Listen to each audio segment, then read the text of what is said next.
Hello बच्चों, कैसे हैं आप लोग। उम्मीद है सब लोग बढ़िया होंगे। मैं हर्ष त्यागी बाहुबली फिजिक्स वाला प्लेटफॉर्म पर आप लोगों का स्वागत करता हूं। और जैसा कि हम जानते हैं कि लास्ट वाले लेक्चर में हेलो एल्केन्स और हेलो एरीन्स का पार्ट नंबर 2 मुझे कवर करना है आज के लेक्चर में। और साथ ही साथ मुझे अल्कोहल भी चालू करना है आज, क्योंकि आप लोग जानते हैं कि अल्कोहल वाला पार्ट स्टार्ट होगा तो प्लानर के हिसाब से हम ज़्यादा डिले कर नहीं सकते, ठीक है। और आपकी डिमांड ये थी कि सर आप पढ़ा दो प्लीज़, तो भाई चलो पढ़ाने की बात करते हैं। हालांकि थोड़ा क्विक रिवीजन, थोड़ा तेज है, ठीक है। तो भाई ज़रा देखो यहाँ पर सबसे पहले हम लोग क्या बात करेंगे। आपको लास्ट वाली क्लास में मैंने हेलो एल्केन्स और हेलो एरीन्स की प्रिपरेशन के बारे में बताया था। आज मैं आपको हेलो एरीन्स और हेलो एल्केन्स की बताऊंगा बेटा केमिकल रिएक्शनों के बारे में, ठीक है। तो भाई सबसे पहले हम हेलो रिएक्शनों के बारे में बात करें तो भाई सबसे पहले हम अपचयन वाली अभिक्रिया पढ़ लें, ठीक है। एल्काइल हैलाइड का अपचयन, तो हम कहेंगे भाई हेलो हेलो एल्केन का अपचयन। ये आपने पढ़ा होगा बेटा ऐसे करके, है ना। हेलो एल्केन का अपचयन। देखो बेटा, इसका अपचयन या जो रिएक्शन है ये आपने कई तरीके देखो सबसे पहले क्या क्वेश्चन है जरा देखो बेटा। सबसे पहले आप लोग एक बात जानते होंगे हेलो एल्केन्स में कि पहला होगा हमारे पास HCl व जिंक डस्ट के द्वारा अपचयन, के द्वारा अपचयन। इसमें क्या होगा जरा देखो बेटा, आपके पास कोई भी अल्काइल हैलाइड हो जैसे RX, ठीक है। और यहां पर लिखा होगा क्या बेटा, जिंक डस्ट, ऐसे लिखा होगा Zn, और HCl लिखा होगा बेटा ऐसे करके। तो आप लोगों को क्या समझना है, आपको ये मानना है कि जिंक जो है HCl के साथ अभिक्रिया करके ZnCl2 और 2 हाइड्रोजन बनाएगा ऐसे करके, ठीक है। तो वो 2 हाइड्रोजन आपको ऐसे बांट रहे हैं कि भाई R और X के बीच का बॉन्ड तोड़ना है, एक हाइड्रोजन इधर दे देना, एक हाइड्रोजन इधर दे देना, ठीक है। तो यहां पर क्या बन जाएगा बेटा, हमारे पास इधर बन जाएगा हमारे पास RH एल्केन और प्लस के HCl कह लो या जो भी है HX कह लो भाई, ठीक है।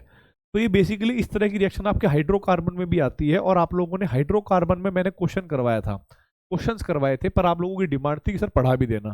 तो मैंने आपको बोला था कि हाइड्रोकार्बन की मैक्सिमम जो अभिक्रियाएं हैं वो अभिक्रिया इस चैप्टर में और अल्कोहल वाले चैप्टर में सम्मिलित होकर आ जाएंगी। अब जरा देखो बेटा, अगर मैं कहता हूं कि मेरे पास, ठीक है,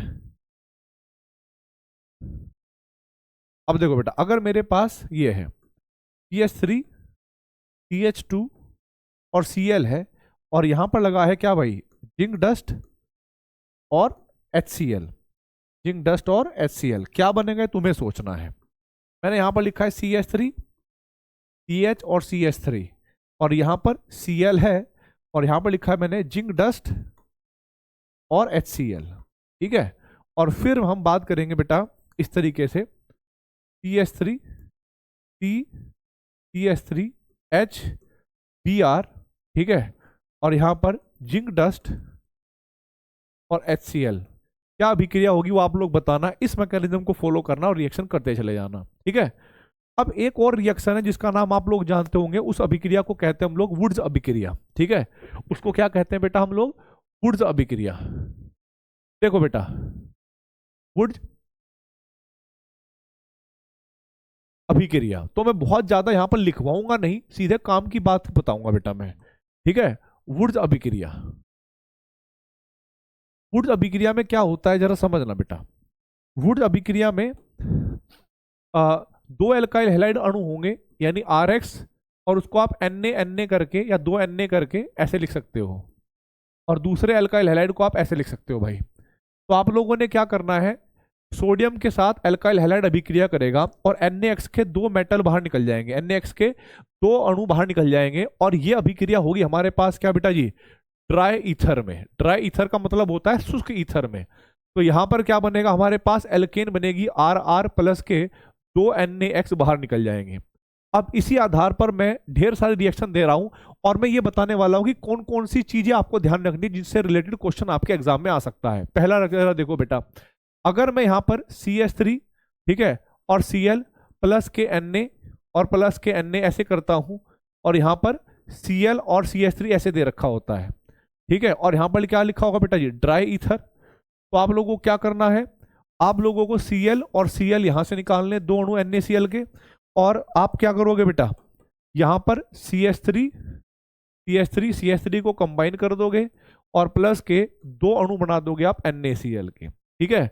अब जैसे मैंने एक अभिक्रिया ये दी, अब आपको दूसरी अभिक्रिया समझनी है। मेरे पास CH3 और CH2Br के दो अणु होंगे जिसकी अभिक्रिया मैं दो Na के साथ कराऊंगा, ठीक है। और ड्राई ईथर क्या बनेगा ये तुम्हें बताना है, ठीक है। अब यहां पर इसको बोलते हैं हम लोग सेल्फ वुड्स रिएक्शन। मतलब हमने क्या काम करा, इसमें जो एल्केन हमें प्राप्त होती है इसमें इवन यानी सम संख्याओं में कार्बन एटम होते हैं, ठीक है। तो हम लोग यहां पर क्या कहेंगे, यहां पर समझना बेटा,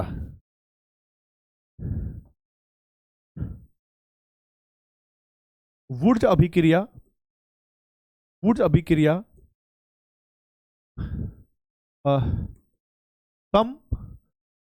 सम कार्बन वाले, ठीक है, सममित एल्केन के निर्माण के लिए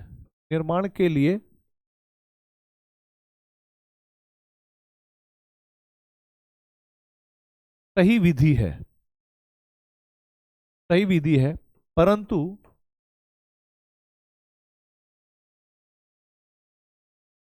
विषम संख्या कार्बन वाली एल्केन के लिए, एल्केन के निर्माण के लिए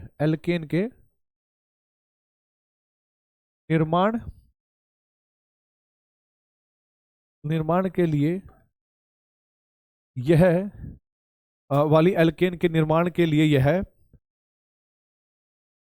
उचित विधि नहीं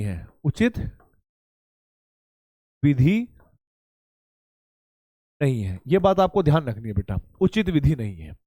कारण बताता हूं इसके पीछे कारण क्या है, ठीक है। कारण समझना बेटा, कारण क्या है। कारण होगा बेसिकली ये, अगर मान लो मुझे एक ऐसा CH3 CH2Cl, मैंने एक ए लिया और एक CH3Cl लिया, और मैं इसकी अभिक्रिया करवाना चाहता हूं कहां पर बेटा, सोडियम इन ड्राई ईथर में। तो पता है मैं क्या सोचूंगा, जरूरी ऐसा थोड़ा है कि एक अणु इसका होगा एक अणु इसका होगा, क्योंकि जब हम लैब में अभिक्रिया करेंगे तो हम छोटी सी चम्मच से, जिसको स्पैचुला बोलते हैं अंग्रेजी में, उस चम्मच से थोड़ा सा अमाउंट इसका लेंगे और थोड़ा सा अमाउंट इसका लेंगे, फिर दोनों में अभिक्रिया करवाएंगे। पर आप लोग समझने की कोशिश करिएगा, अणुओं को अलग अलग नहीं किया जा सकता, मतलब एक एक अणु नहीं लिया जा सकता, ठीक है, विलगित नहीं किया जा सकता। तो उसमें क्या होता है कि जो चम्मच में हम थोड़ा सा इथाइल क्लोराइड लेंगे, थोड़ा सा मिथाइल क्लोराइड लेंगे, उसमें कई सारे अणु होंगे इथाइल क्लोराइड के और कई सारे अणु होंगे मिथाइल क्लोराइड के। तो वहां पर क्या क्या संभावनाएं हो सकती हैं जरा देखो बेटा। तो हम बात करेंगे हम संभावनाओं के बारे में। संभावनाएं क्या क्या होंगी, हो सकता है कि दोनों के दोनों अणु इसी के आ जाएं, CH3 CH2Cl प्लस के Na और प्लस के Na, ठीक है, प्लस Cl CH2CH3। हो सकता है कि दोनों के दोनों अणु बेटा इसी के हो जाएं, ठीक है। तो यहां पर जो प्रोडक्ट बनेगा वो क्या बन सकता है, यहां पर बनेगी ब्यूटेन, CH3 CH2 और CH3, ठीक है। और भाई एक क्या हो सकता है, हो सकता है कि दोनों के दोनों अणु इसके आ जाएं सेल्फ प्रोडक्ट। तो यहां पर आप क्या करोगे, Na प्लस के Na और प्लस के Cl और CH3, सेम वही अभिक्रिया चल रही है आपके पास ड्राई ईथर वाली, ठीक है, ड्राई ईथर वाली, मतलब ये पॉसिबिलिटी है इसके अंदर की। तो यहां पर क्या बन सकता है बेटा, यहां पर बन सकते हैं इथेन, ठीक। और ऐसा भी हो सकता है कि एक अणु इसका हो और एक अणु इसका हो, दोनों कंडीशनें हो सकती हैं, ठीक है। अगर यहां से आप निकालोगे इस तरीके से दो NaCl तो आपके पास इथेन बन जाएगी बेटा। अब मैंने क्या करा कि अगर मेरे पास दो अणु ऐसे आए, CH3 CH2Cl प्लस Na और यहां पर Cl और CH3, तो यहां पर बेटा जी ऐसे आपके पास NaCl बाहर निकल जाएगा और क्या बन जाएगा, CH3 CH2 और CH3। यानी कहने का मतलब क्या होता है कि ये तीनों के तीनों प्रोडक्ट यहां पर बन सकते हैं जब ये वाली रिएक्शन होगी तो। और हम लोग जानते हैं एल्केन के जो बॉइलिंग पॉइंट होते हैं, क्वथनांक जो होते हैं, वो लगभग बराबर होते हैं। तो इनको अलग अलग करना हमारे लिए बड़ा मुश्किल होगा। तो ये मेथड जो है ओड नंबर वाले कार्बन एटम के यानी विषम संख्या कार्बन वाली एल्केन के लिए उचित मेथड नहीं होता है। ठीक है, जो मैंने पहले ही लिखवा दिया है। अब एक पॉइंट और मैं बताना चाहूंगा बेटा यहां पर। वो पॉइंट ये है कि कभी कभी ऐसा क्वेश्चन आता है, ये और ये हमारे पास रिएक्टेंट दे रखे होते हैं और पूछा जाता है कि इनमें से कौन सी एल्केन आप नहीं बना सकते। ठीक है, पर्सन का टाइप क्या आ सकता है एग्जाम में? निम्न अभिक्रिया द्वारा, निम्न अभिक्रिया द्वारा आप कौन सी एल्केन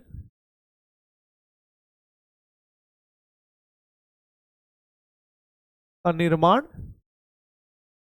नहीं कर सकते। ठीक है, आप निर्माण नहीं कर सकते। तो बेटा उनमें से 3 विकल्पों में ये होगी जिनका निर्माण हो जाएगा, और चौथी जो दे रखी होगी उसको आपको टिक करना है और आगे बढ़ जाना है। ठीक है, वुड्स अभिक्रिया की एक और मैं आपको कमियां बताता हूं। ठीक है, एक और कमी बता देता हूं। ठीक है, और वो कमी क्या है जरा समझना बेटा, नोट पॉइंट। वुड्स अभिक्रिया, वुड्स अभिक्रिया, वुड्स अभिक्रिया के द्वारा, ठीक है, वुड्स अभिक्रिया के द्वारा मीथेन का निर्माण, मीथेन का निर्माण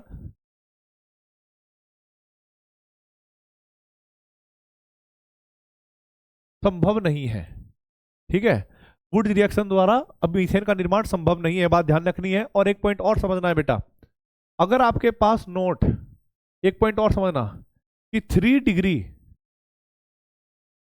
एल्काइल हैलाइड वुड्स अभिक्रिया नहीं देते, वुड्स अभिक्रिया नहीं देते। ठीक है, अगर गलती से भी ऐसा कुछ लिखा हुआ है कि भाई हमारे पास CH3, C और CH3 और यहां पर CH3 और यहां पर Cl और इस एरो के ऊपर लिख रहा है ड्राई ईथर, क्या लिखा है बेटा? Dry ether. तो गलती से भी बेटा जी इसको ये मत समझ लेना कि ये वुड्स रिएक्शन होगी। गलती से भी आप ये प्रोडक्ट मत बना देना, CH3 CH3 और भाई CH3 और यहां पर CH3, ठीक है, CH3 और CH3, ध्यान रखना है ये प्रोडक्ट आपका बनेगा ही नहीं। इसमें ध्यान नहीं रखना है कि जब 3 डिग्री अल्काइल हैलाइड बनेगी ना, ड्राई ईथर के साथ रिएक्शन करोगे तो कार्बोकेटाइन बड़ी जल्दी से बन जाएगा इसमें। तो आप लोगों को क्या करना है, CH3 CH3, पहले आप एक कार्बोकेटाइन बनाओगे यानी कार्बोधनायन, Cl- को हटाकर, और फिर लास्ट में आपने क्या करना है, H+ को हटाना है। आप लोग जानते होंगे कार्बोकेटाइन के जो अगला कार्बन होता है वहां से अगर हम हाइड्रोजन हटा दें तो एल्कीन बनती है। तो हमारे पास जो एल्कीन बनेगी वो कुछ इस तरह से बन जाएगी। तो हमारे पास जो प्रोडक्ट बनेगा ना बेटा वो एल्कीन बनेगा, ठीक है, ना कि ये वाली एल्केन। तो इसको आपको प्रोडक्ट बनाना है, इसीलिए मैंने पहले लिख दिया कि 3 डिग्री अल्काइल हैलाइड वुड्स अभिक्रिया नहीं देते हैं। क्लियर हुई ये बात? आप कह रहे हो हाँ सर ये बात तो क्लियर हो गई, यहां तक तो कोई दिक्कत आई ही नहीं है। अब हम बात करेंगे इंट्रा मोलिकुलर यानी मतलब अंतरा अणुक वुड्स अभिक्रिया। ठीक है, अंतरा अणुक वुड्स अभिक्रिया के बारे में। अंतरा अणुक वुड्स अभिक्रिया, ठीक है, इसमें क्या करना होता है कि अगर एक ही क्लोरीन पर, मतलब एक ही अल्काइल हैलाइड पर 2 क्लोरीन लगे हुए हैं तो आप दोनों क्लोरीन को हटाकर वहां पर बॉन्ड बना लेना। ठीक है, चाहे वो पाई बॉन्ड ही भले ही क्यों ना बने, और उससे क्या होगा, आप लोगों का प्रोडक्ट बन जाएगा। जैसे उदाहरण के लिए समझना, अगर मेरे पास ये कंपाउंड है, ठीक है, यहां पर एक क्लोरीन और यहां पर एक क्लोरीन है, ठीक है, और यहां पर दे रखा है क्या बेटा, सोडियम इन ड्राई ईथर, मतलब सोडियम दे रखा है और ड्राई ईथर के अंदर। तो आप लोग क्या करोगे, 2 अणु लेकर जाओगे सोडियम इसके ClCl के साथ, ठीक है, Na के साथ ले जा गए, यहां पर NaCl के 2 अणु बाहर निकाल दोगे, जहां से ClCl हटा यहां पर आप लगा देना, तो हमारे पास एल्कीन बन जाएगी यहां पर। ठीक है। और भाई अगर हमारे पास ऐसा हुआ, यहां पर Cl और यहां पर Cl लगा, और सेम हमें ये दे रखा है सोडियम इन ड्राई ईथर, यानी ड्राई ईथर के अंदर, फिर से आप क्या करोगे, यहां से 2 Cl ले जाना, उस Na को दे देना, यहां पर पाई बॉन्ड बना लेना, तो ये भी बेंजीन बन गई। ठीक है। अब एक और अभिक्रिया है जो इसी के जैसी है और जो आपका मूर्ख बनाएगी, मतलब बेवकूफ बनाएगी। कैसे, जरा देखो बेटा, आपके पास इस तरीके से कंपाउंड होगा, ठीक है, और यहां, ठीक है, इस तरह से कंपाउंड होगा, यहां पर एक क्लोरीन और यहां पर एक क्लोरीन, और यहां पर लगा होगा बेटा क्या, ड्राई ईथर, वो भी सोडियम भी ले रखा है, हमने सोडियम ले रखा है और ड्राई ईथर ले रखा है। तो आप लोग क्या सोचोगे कि दोनों क्लोरीन हटेंगे, सोडियम के साथ चले जाएंगे और यहां पर पाई बॉन्ड बन जाएगा। ठीक है। तो वहां पर जो 4 ऑप्शन होंगे उनमें से एक ऑप्शन ये होगा जो आपको मैच करता हुआ नजर आएगा। लेकिन मैं आप लोगों को जनरल ऑर्गेनिक केमिस्ट्री का थोड़ा सा कुछ याद दिलवाना चाहूंगा बेटा, कि यह एक एंटी एरोमेटिक कंपाउंड है, एंटी एरोमेटिक कंपाउंड है। तो एंटी एरोमेटिक कंपाउंड क्या होते हैं बेटा, जो हाईली अनस्टेबल होते हैं, बहुत ज्यादा अस्थायी होते हैं, उनके पास 2 अनपेयर्ड इलेक्ट्रॉन होंगे, यानी अयुग्मित इलेक्ट्रॉन होंगे। तो आपको मैंने जब एरोमेटिक, एंटी एरोमेटिक और नॉन एरोमेटिक में स्टेबिलिटी बताई थी, तो वहां पर एक बात समझाई थी कि भाई एंटी एरोमेटिक के पास अयुग्मित इलेक्ट्रॉन होते हैं, और हम ये मान लेंगे कि यहाँ पर एक अणु ऐसा होगा जिसके पास ये अयुग्मित इलेक्ट्रॉन होंगे। अब ऐसा तो है नहीं कि यहाँ पर हमने सिर्फ एक ही ले रखा है, हो सकता है हमारे पास बहुत सारे अणु हो, तो उसमें से एक और आएगा स्पीसीज जो एंटी एरोमेटिक यही बनाएगा, तो आपने ऐसे करके ले लेना है। फिर इस ये अनपेयर्ड इलेक्ट्रॉन यहाँ पर और ये अनपेयर्ड इलेक्ट्रॉन आपस में पेयरिंग कर लेंगे, यानी युग्मन कर लेंगे, तो जो फाइनल प्रोडक्ट हमारे पास बनेगा बेटा, वो फाइनल प्रोडक्ट हमारे पास कुछ ये बनेगा। ठीक है, ये वाला फाइनल प्रोडक्ट बनेगा बेटा कि 3 रिंग होगी आपस में। तो ये बहुत इंपॉर्टेंट क्वेश्चन है, एग्जाम में आ सकता है। अगली रिएक्शन देखिए बेटा, अगली रिएक्शन का नाम क्या है, अगली रिएक्शन है हमारे पास फिटिग रिएक्शन, फिटिग अभिक्रिया। फिटिग अभिक्रिया बिल्कुल सेम टू सेम ऐसी है जैसे वुड्स अभिक्रिया है, बस फर्क ये होता है कि यहां पर जैसे एल्काइल हैलाइड थे, अब हम एराइल हैलाइडों के बारे में बात करेंगे। किसके बारे में बात करेंगे, एराइल हैलाइडों के बारे में। जैसे मैंने कहा कि मेरे पास ये एक कंपाउंड है, ठीक है, बेंजीन रिंग है, और यहां पर मैंने क्लोरीन लगाया हुआ है, तो मैं वही करूंगा सेम पहले की तरह ही, 2 सोडियम होंगे मेरे पास, ठीक है, और भाई यहां पर Cl, और इस तरीके से आपके पास कंपाउंड होंगे ये 2 एराइल हैलाइड। तो इसमें क्या होगा बेटा जी, यहां पर 2 NaCl बाहर निकल जाएंगे, और हमारे पास जो प्रोडक्ट बनेगा उसमें बाईफिनाइल, इसको कहते हैं हम लोग, एक बेंजीन रिंग को हम कहते हैं फिनाइल, और क्योंकि हमारे पास 2 बेंजीन रिंग आपस में जुड़ गई, तो इसको हम बोलते हैं बेटा जी बाईफिनाइल। ठीक है,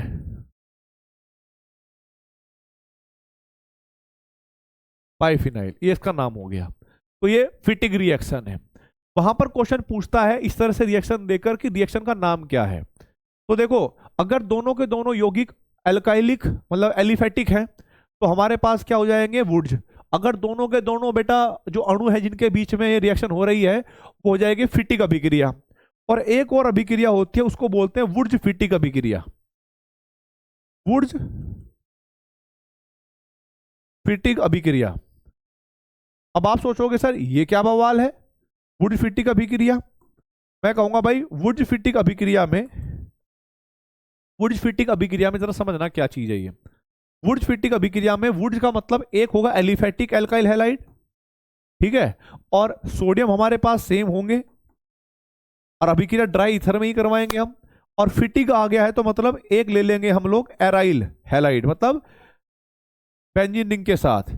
तो यहां पर आप क्या करोगे बेटा, 2 NaCl को बाहर निकाल दोगे, अभिक्रिया वही होगी सेम शुष्क ईथर में या ड्राई ईथर में। तो यहां पर हमारे पास टॉल्विन बन जाएगा इस बार, PH3, और भाई इस तरीके से हमारे पास अगला यौगिक आ गया टॉल्विन। ठीक है, तो ये बन गया हमारे पास। तो आशा करता हूं कि आपको यहां तक ये बात समझ में आ गई होगी, फिटिग रिएक्शन, वुड फिटिग रिएक्शन, इनमें क्या अंतर होता है और फिटिग रिएक्शन में। अब हमारे पास एक और रिएक्शन है भाई, ठीक है, एल्काइल हैलाइड का लिथियम एल्यूमिनियम हाइड्राइड द्वारा अपचयन। ध्यान रखना है, यह अभिक्रिया में सोडियम बोरोहाइड्राइड इसका अपचयन नहीं करेगा जो एल्काइल हैलाइड होंगे, ध्यान रखना बेटा। वैसे मैं SN2 रिएक्शन में करवाता इसको, लेकिन ठीक है। ये रिएक्शन हमारे पास क्या होगी बेटा, एल्काइल एल्काइल हैलाइड का लिथियम एल्यूमिनियम हाइड्राइड द्वारा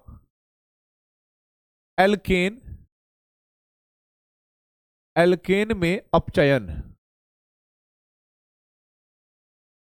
ठीक है, ध्यान रखना है यह अभिक्रिया सोडियम बोरोहाइड्राइड नहीं देता है। अगर मेरे पास कोई इस तरीके से CH3 क्लोरीन, या फिर मेरे पास CH3 ब्रोमीन, या फिर मेरे पास CH3 CH2 आयोडीन, इस तरीके से कोई भी अल्काइल हैलाइड है, और यहां पर मैंने ले रखा है बेटा लिथियम एल्यूमिनियम हाइड्राइड, वो भी किसमें, ड्राई ईथर में ही इसकी अभिक्रिया करवाते हैं हम लोग। सेम यहां पर भी क्या ले रखा होगा बेटा, लिथियम एल्यूमिनियम हाइड्राइड, तो यहां पर क्या होगा, ड्राई ईथर। ठीक है, और यहां पर जरा देखो भाई, लिथियम एल्यूमिनियम हाइड्राइड और ये भी ड्राई ईथर। इस अभिक्रिया में आप लोग जानते हैं कि ये एक अपचायक है। ठीक है, और ये अपचायक है तो बेटा इसको अपचयित करेगा कुछ इस हिसाब से कि यहां पर पीछे से हाइड्राइड अटैक करेगा, हाइड्रोजन नेगेटिव के साथ अटैक करेगा, ये निकल जाएगा। सेम यहां पर भी हाइड्राइड अटैक करेगा, इस पर SN2 अभिक्रिया होगी और हाइड्राइड यहां पर अटैक करेगा, ये बाहर निकल जाएगा। और इस Cl को लिथियम ले लेगा, इस Br को लिथियम भी ले लेगा, इस आयोडीन को लिथियम ले लेगा, और हमारे पास जो मेजर प्रोडक्ट बनेगा वो बनेगा मीथेन। यहां पर बनेगी मीथेन और यहां पर बनेगी ईथेन। ठीक है, बाय प्रोडक्ट का हमें क्या ही लेना है। अब यहां पर एक बात ध्यान रखना बेटा, नोट पॉइंट, वो क्या है, लिथियम एल्यूमिनियम हाइड्राइड। ठीक है, एल्काइल हैलाइड को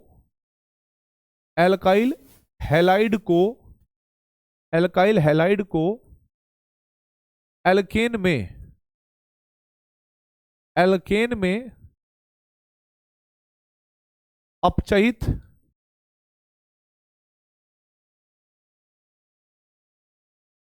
कर देता है,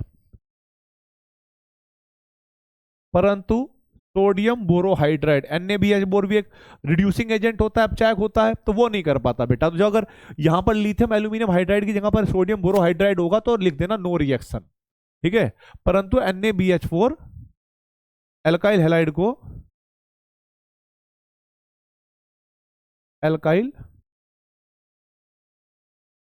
को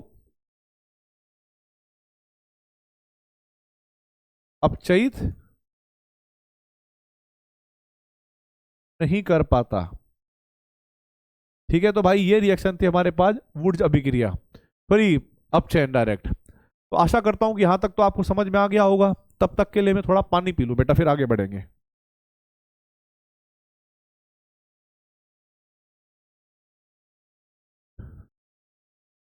एक मिनट।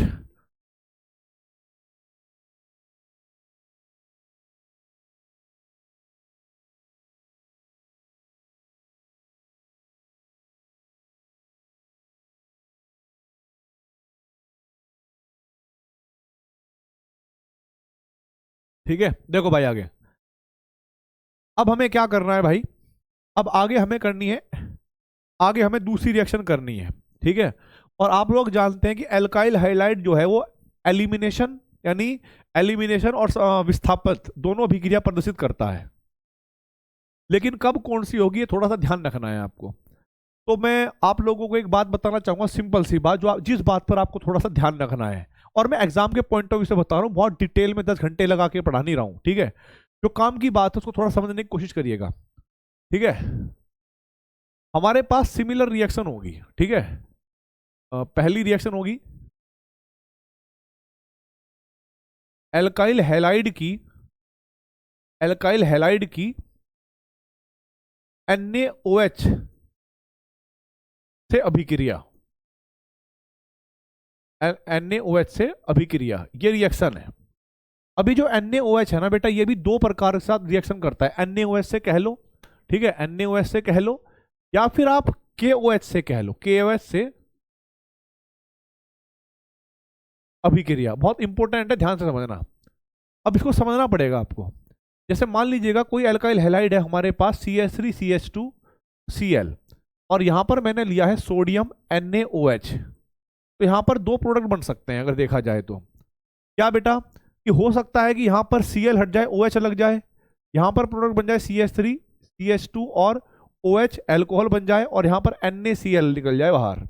ये भी पॉसिबिलिटी है। दूसरी पॉसिबिलिटी ये भी थी कि CH3 और CH2 और भाई Cl है और प्लस के यहाँ पर मैंने NaOH लिया, परंतु यहाँ पर मैंने एल्कोहलिक लिखा है, यहाँ पर मैंने एक्वस लिखा है। तो अब जब एल्कोहलिक NaOH आएगा तो तुरंत तुम्हें हाइड्रोकार्बन की याद आएगी। हाइड्रोकार्बन वाले चैप्टर में एल्कोहलिक KOH या एल्कोहलिक NaOH जब लिया करते थे तो यहाँ पर ये बीटा एलिमिनेशन अभिक्रिया होती थी ये, ठीक है। तो इसमें क्या होता था बेटा कि यहाँ से क्लोरीन निकलता था और बीटा वाले कार्बन से एक हाइड्रोजन निकलता था, तो यहाँ पर बनती थी एल्केन CH2 और CH2 एल्कीन बना करती थी, ठीक है। NaCl और वाटर, NaCl और वाटर ये बन सकता था। अब कहानी है कि सर कब हमें एलिमिनेशन करनी है और कब हमें आपके पास सब्स्टिट्यूशन करनी है। तो ध्यान रखना है एक्वस अगर होगा, एक्वस शब्द का प्रयोग कर रखा है तो Cl को हटा के OH लगाना है, ठीक। और एल्कोहलिक शब्द अगर दे रखा होगा यहाँ पर NaOH के साथ तो आपको एलिमिनेशन यानी एल्कीन बनानी है। छोटी सी बात आपको ध्यान रखनी है। अब समझना, एल्कीन के आगे मैं बढ़ता हूं, थोड़ा एल्कीन की बात थोड़ी कर देता हूं, इससे हाइड्रोकार्बन की वो अभिक्रिया भी इसमें असम्मिलित हो जाएगी इस चैप्टर में और आपको इसकी भी रिएक्शन समझ में आ जाएगी। ध्यान से देखना बेटा, अगर मेरे पास ये अभिक्रिया है CH3 CH2 और यहां पर CH2 और यहां पर मैंने Br ले रखा है और यहां पर मैंने लिखा है एल्कोहलिक KOH, तो भाई आप लोग जानते हो कि एल्कोहलिक KOH जो है एलिमिनेशन अभिक्रिया करेगा, यानी इस Br को हटाएगा और साथ में ही बीटा वाले कार्बन से यहां से हाइड्रोजन हटाएगा, तो हमारे पास बनेगी alkene CH3 CH double bond CH2। अगर मैं इसी क्वेश्चन में ऐसा करता 2 डिग्री अल्काइल हैलाइड लेता CH3 CH Br और CH3 और यहां पर फिर से मैंने क्या लिया बेटा एल्कोहलिक KOH लिया, तो आप लोग जानते हो यहां से Br जाएगा, ये अल्फा कार्बन है, बीटा कार्बन ये भी है और बीटा कार्बन यहां पर भी है और दोनों बीटा कार्बन समान है, दोनों बीटा कार्बन समान है और आप लोग जानते होंगे कि भाई कहीं से भी हाइड्रोजन निकाल दो एल्कीन बन जाएगी, ठीक है। CH3 CH double bond CH2, तो यहां पर भी वही एल्कीन बनी जो यहां से पर बनी। तो बेटा इस अभिक्रियाओं पर या इन अभिक्रियाओं पर एक पर्सन बनता है जो मैंने पहले PYQ में देखा है, वह यौगिक जो एल्कोहलिक KOH के साथ ठीक है एक जैसी एल्कीन देते हैं और फिर वो विकल्प बना देगा ABCD करके। तो आप समझ जाना बेटा कि ये दोनों यौगिक होंगे, ठीक है। ये दोनों के दोनों यौगिक है तो अलग अलग, इसको बोलेंगे 1 क्लोरोप्रोपेन, इसको बोलेंगे 1 ब्रोमोप्रोपेन, इसको बोलेंगे 2 ब्रोमोप्रोपेन, लेकिन एल्कीन ये समान दे रहे हैं। तो बेटा जिस पेयर में जिस युग में दोनों दे रखे होंगे उसको आपको टिक करके आगे बढ़ना है इस ऐसे क्वेश्चनों में। अब यहां पर ये बात तो हो गई अलग अलग, अब मैं थोड़ा सा कुछ अलग अलग बीटा कार्बन के बारे में बताना चाहता हूं। जैसे हमारे पास ये है CH3 और यहां पर CH2 और यहां पर CH है और यहां पर Br है और यहां पर CH3 है और लिखा हुआ है एल्कोहलिक KOH।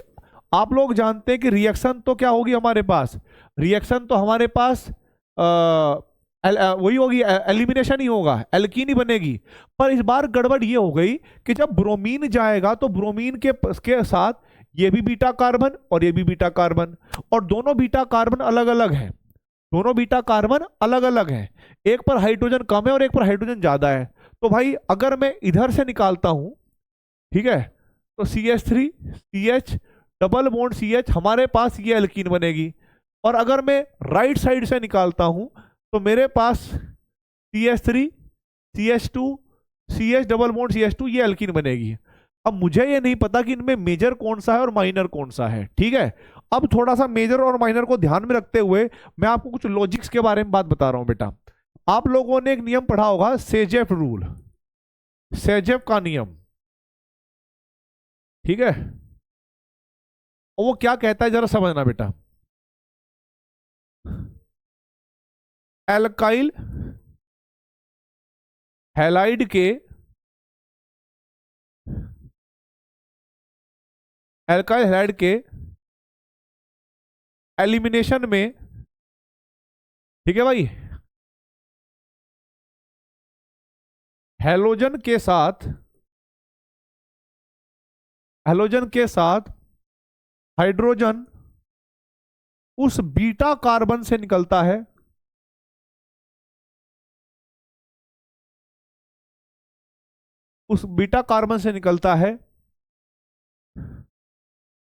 जहां पर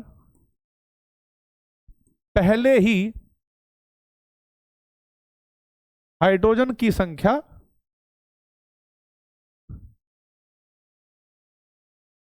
निम्न होती है। ठीक है, तो भाई अगर देखा जाए इन दोनों में से Br के साथ साथ बीटा कार्बन, यहां पर हाइड्रोजन कम है और यहां पर ज्यादा, तो जब यहां से निकला होगा तो इसके फलस्वरूप जो भी एल्कीन बनी होगी उसको हम सेजैव प्रोडक्ट कहेंगे। क्या बोलेंगे बेटा जी? सेजैव प्रोडक्ट कहेंगे इसको, हम सेजैव उत्पाद कहेंगे। अब देखो भाई, फिर एक और साइंटिस्ट है, उनका नाम था होफमान।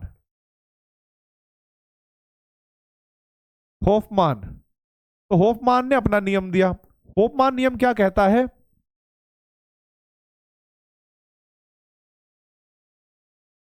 एल्काइल हैलाइड के एलिमिनेशन में हैलोजन के साथ, ठीक है, हैलोजन के साथ हाइड्रोजन उस बीटा कार्बन से निकलता है, ठीक है, उस बीटा कार्बन से निकलता है जहां पर हाइड्रोजन की संख्या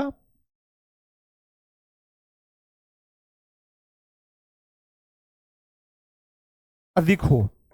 ठीक है, और उस आधार पर अगर आप देखोगे ना बेटा, तो आप लोगों को लगेगा कि यहां पर जब हमारे पास ब्रोमीन हटेगा तो ये वाला का हाइड्रोजन हटेगा, तो ये तो उस वाले कार्बन से हटा जहां पर हाइड्रोजन की संख्या अधिक है। तो ये वाला जो प्रोडक्ट होगा ये हमारे पास क्या हो जाएगा बेटा जी?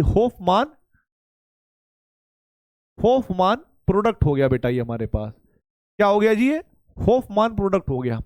अब कहने की बात यह है कि सर बात तो ठीक है होफमान प्रोडक्ट है, मेजर माइनर को कैसे पता लगाएंगे?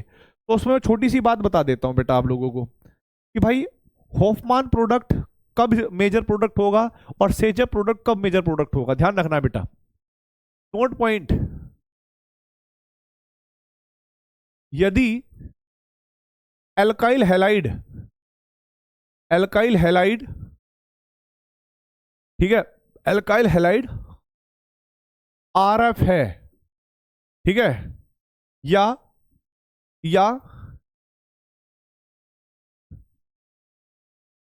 एल्काइल हैलाइड के साथ एल्काइल हैलाइड के साथ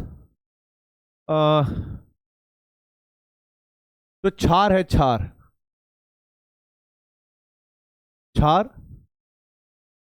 बड़े आकार का है, अब बड़े आकार का मतलब एग्जाम्पल, जैसे ये होता है टर्शरी ब्यूटोक्साइड या सोडियम टर्शरी ब्यूटोक्साइड, ऐसे लिखा होगा, क्या लिखा होगा? Tertiary butoxide, sodium butoxide. अब आपको वैसे तो लग रहा है कि छोटा ही बेस है भाई, जो BOO माइनस है जिसके पास लोन पेयर होते हैं वो बेस होता है, जो क्षार होता है।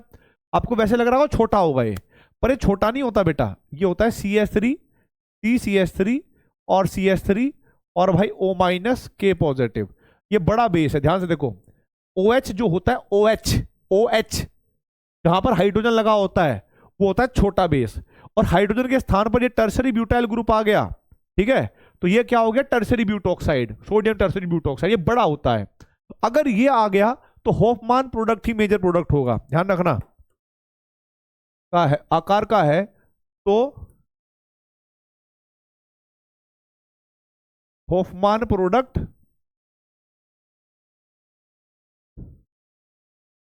मेजर होगा, ध्यान रखना बेटा। अगर एल्काइल हैलाइड में एल्काइल फ्लोराइड है तो होफमान, ठीक है, या एल्काइल हैलाइड के साथ कोई भी एल्काइल हैलाइड हो उसके साथ बड़ा बेस है तो भी आपके पास होफमान ही मेजर होगा। उदाहरण के लिए देखिए बेटा, अगर मेरे पास यह है CH3 CH2 और यहां पर CH और यहां पर मैंने फ्लोरीन लिया,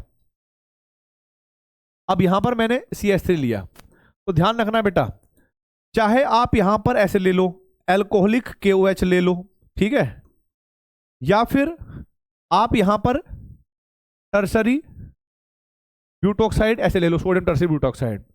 दोनों केस में क्योंकि यहां पर चलो बेस छोटा है, ठीक है, एल्कोहलिक KOH में बेस छोटा है, पर एल्काइल हैलाइड तो एल्काइल फ्लोराइड है ना बेटा। आपने यहां पर एल्काइल फ्लोराइड लिया है और बेस भी बड़ा लिया है, मतलब कहने का मतलब यह है कि बेस बड़ा हो या फिर एल्काइल फ्लोराइड हो, दोनों में से कोई एक भी कंडीशन हो जाए तो होफमान नहीं बनेगा, दोनों हो जाए तो भी होफमान नहीं बनेगा मेजर।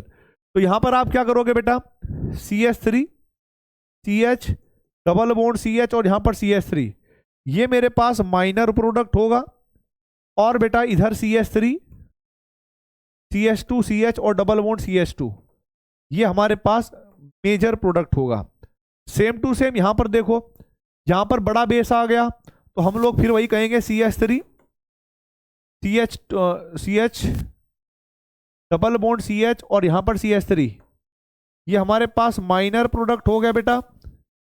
और अगर CH3 CH2 CH double bond CH2, ये हमारे पास मेजर आ गया, ठीक है। उसके बाद देखो भाई अगली रिएक्शन, अगर मेरे पास ये है CH3 CH2 C, यहां पर मैंने Br लिया H और CH3, और मैंने इधर क्या ले रखा है, एल्कोहलिक KOH। अब जरा समझना बेटा, वैसे हमारे पास सेजेब प्रोडक्ट ही मेजर होता है।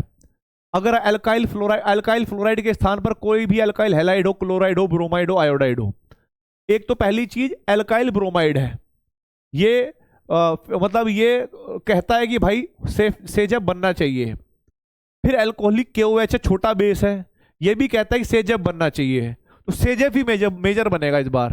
तो हमारे पास CH3 CH double bond CH और यहां पर आ गया CH3, ये क्या हो गया बेटा, मेजर, और plus CH3 CH2 CH double bond CH2, ठीक है, और ये क्या हो जाएगा, माइनर। होफमान वाला क्या हो गया, माइनर। परंतु इसी एल्काइल हैलाइड में अगर मैंने यहां पर ऐसे लिख दिया टर्सरी ब्यूटोक्साइड और सोडियम पॉजिटिव, तो फिर आपको सोचना है कि बेस बड़ा आ गया, तो या तो अगर बेस बड़ा आ जाता है तो फिर वो कहता है कि भाई आपका होफमान प्रोडक्ट मेजर होना चाहिए। तो इस बार कहानी बिल्कुल चेंज हो गई। तो भाई जो आपके पास प्रोडक्ट बनेगा इस बार सेजेफ वाला बनेगा माइनर, ठीक है, ये क्या बन गया बेटा जी, हमारे पास माइनर, और CH3 CH2 और भाई यहां पर CH डबल बॉन्ड CH2, ये क्या बन जाएगा, हमारे पास मेजर प्रोडक्ट बन जाएगा।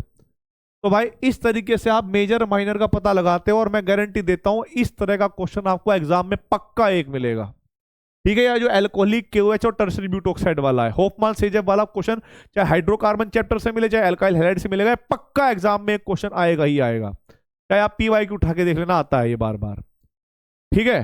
तो ये थी भाई एल्काइल हैलाइड एराइल हैलाइड की NaOH या KOH के साथ अभिक्रिया, ठीक है। अब थोड़ी आगे की बात करते हैं भाई, आगे जो अभिक्रिया है वो क्या है, हमारे पास होगी एल्काइल हैलाइड की, एल्काइल हैलाइड की, ठीक है। एल्काइल हैलाइड की कौन सी अभिक्रिया होंगी बेटा, एल्काइल हैलाइड की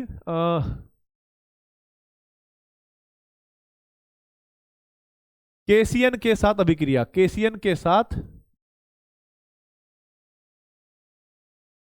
अभिक्रिया।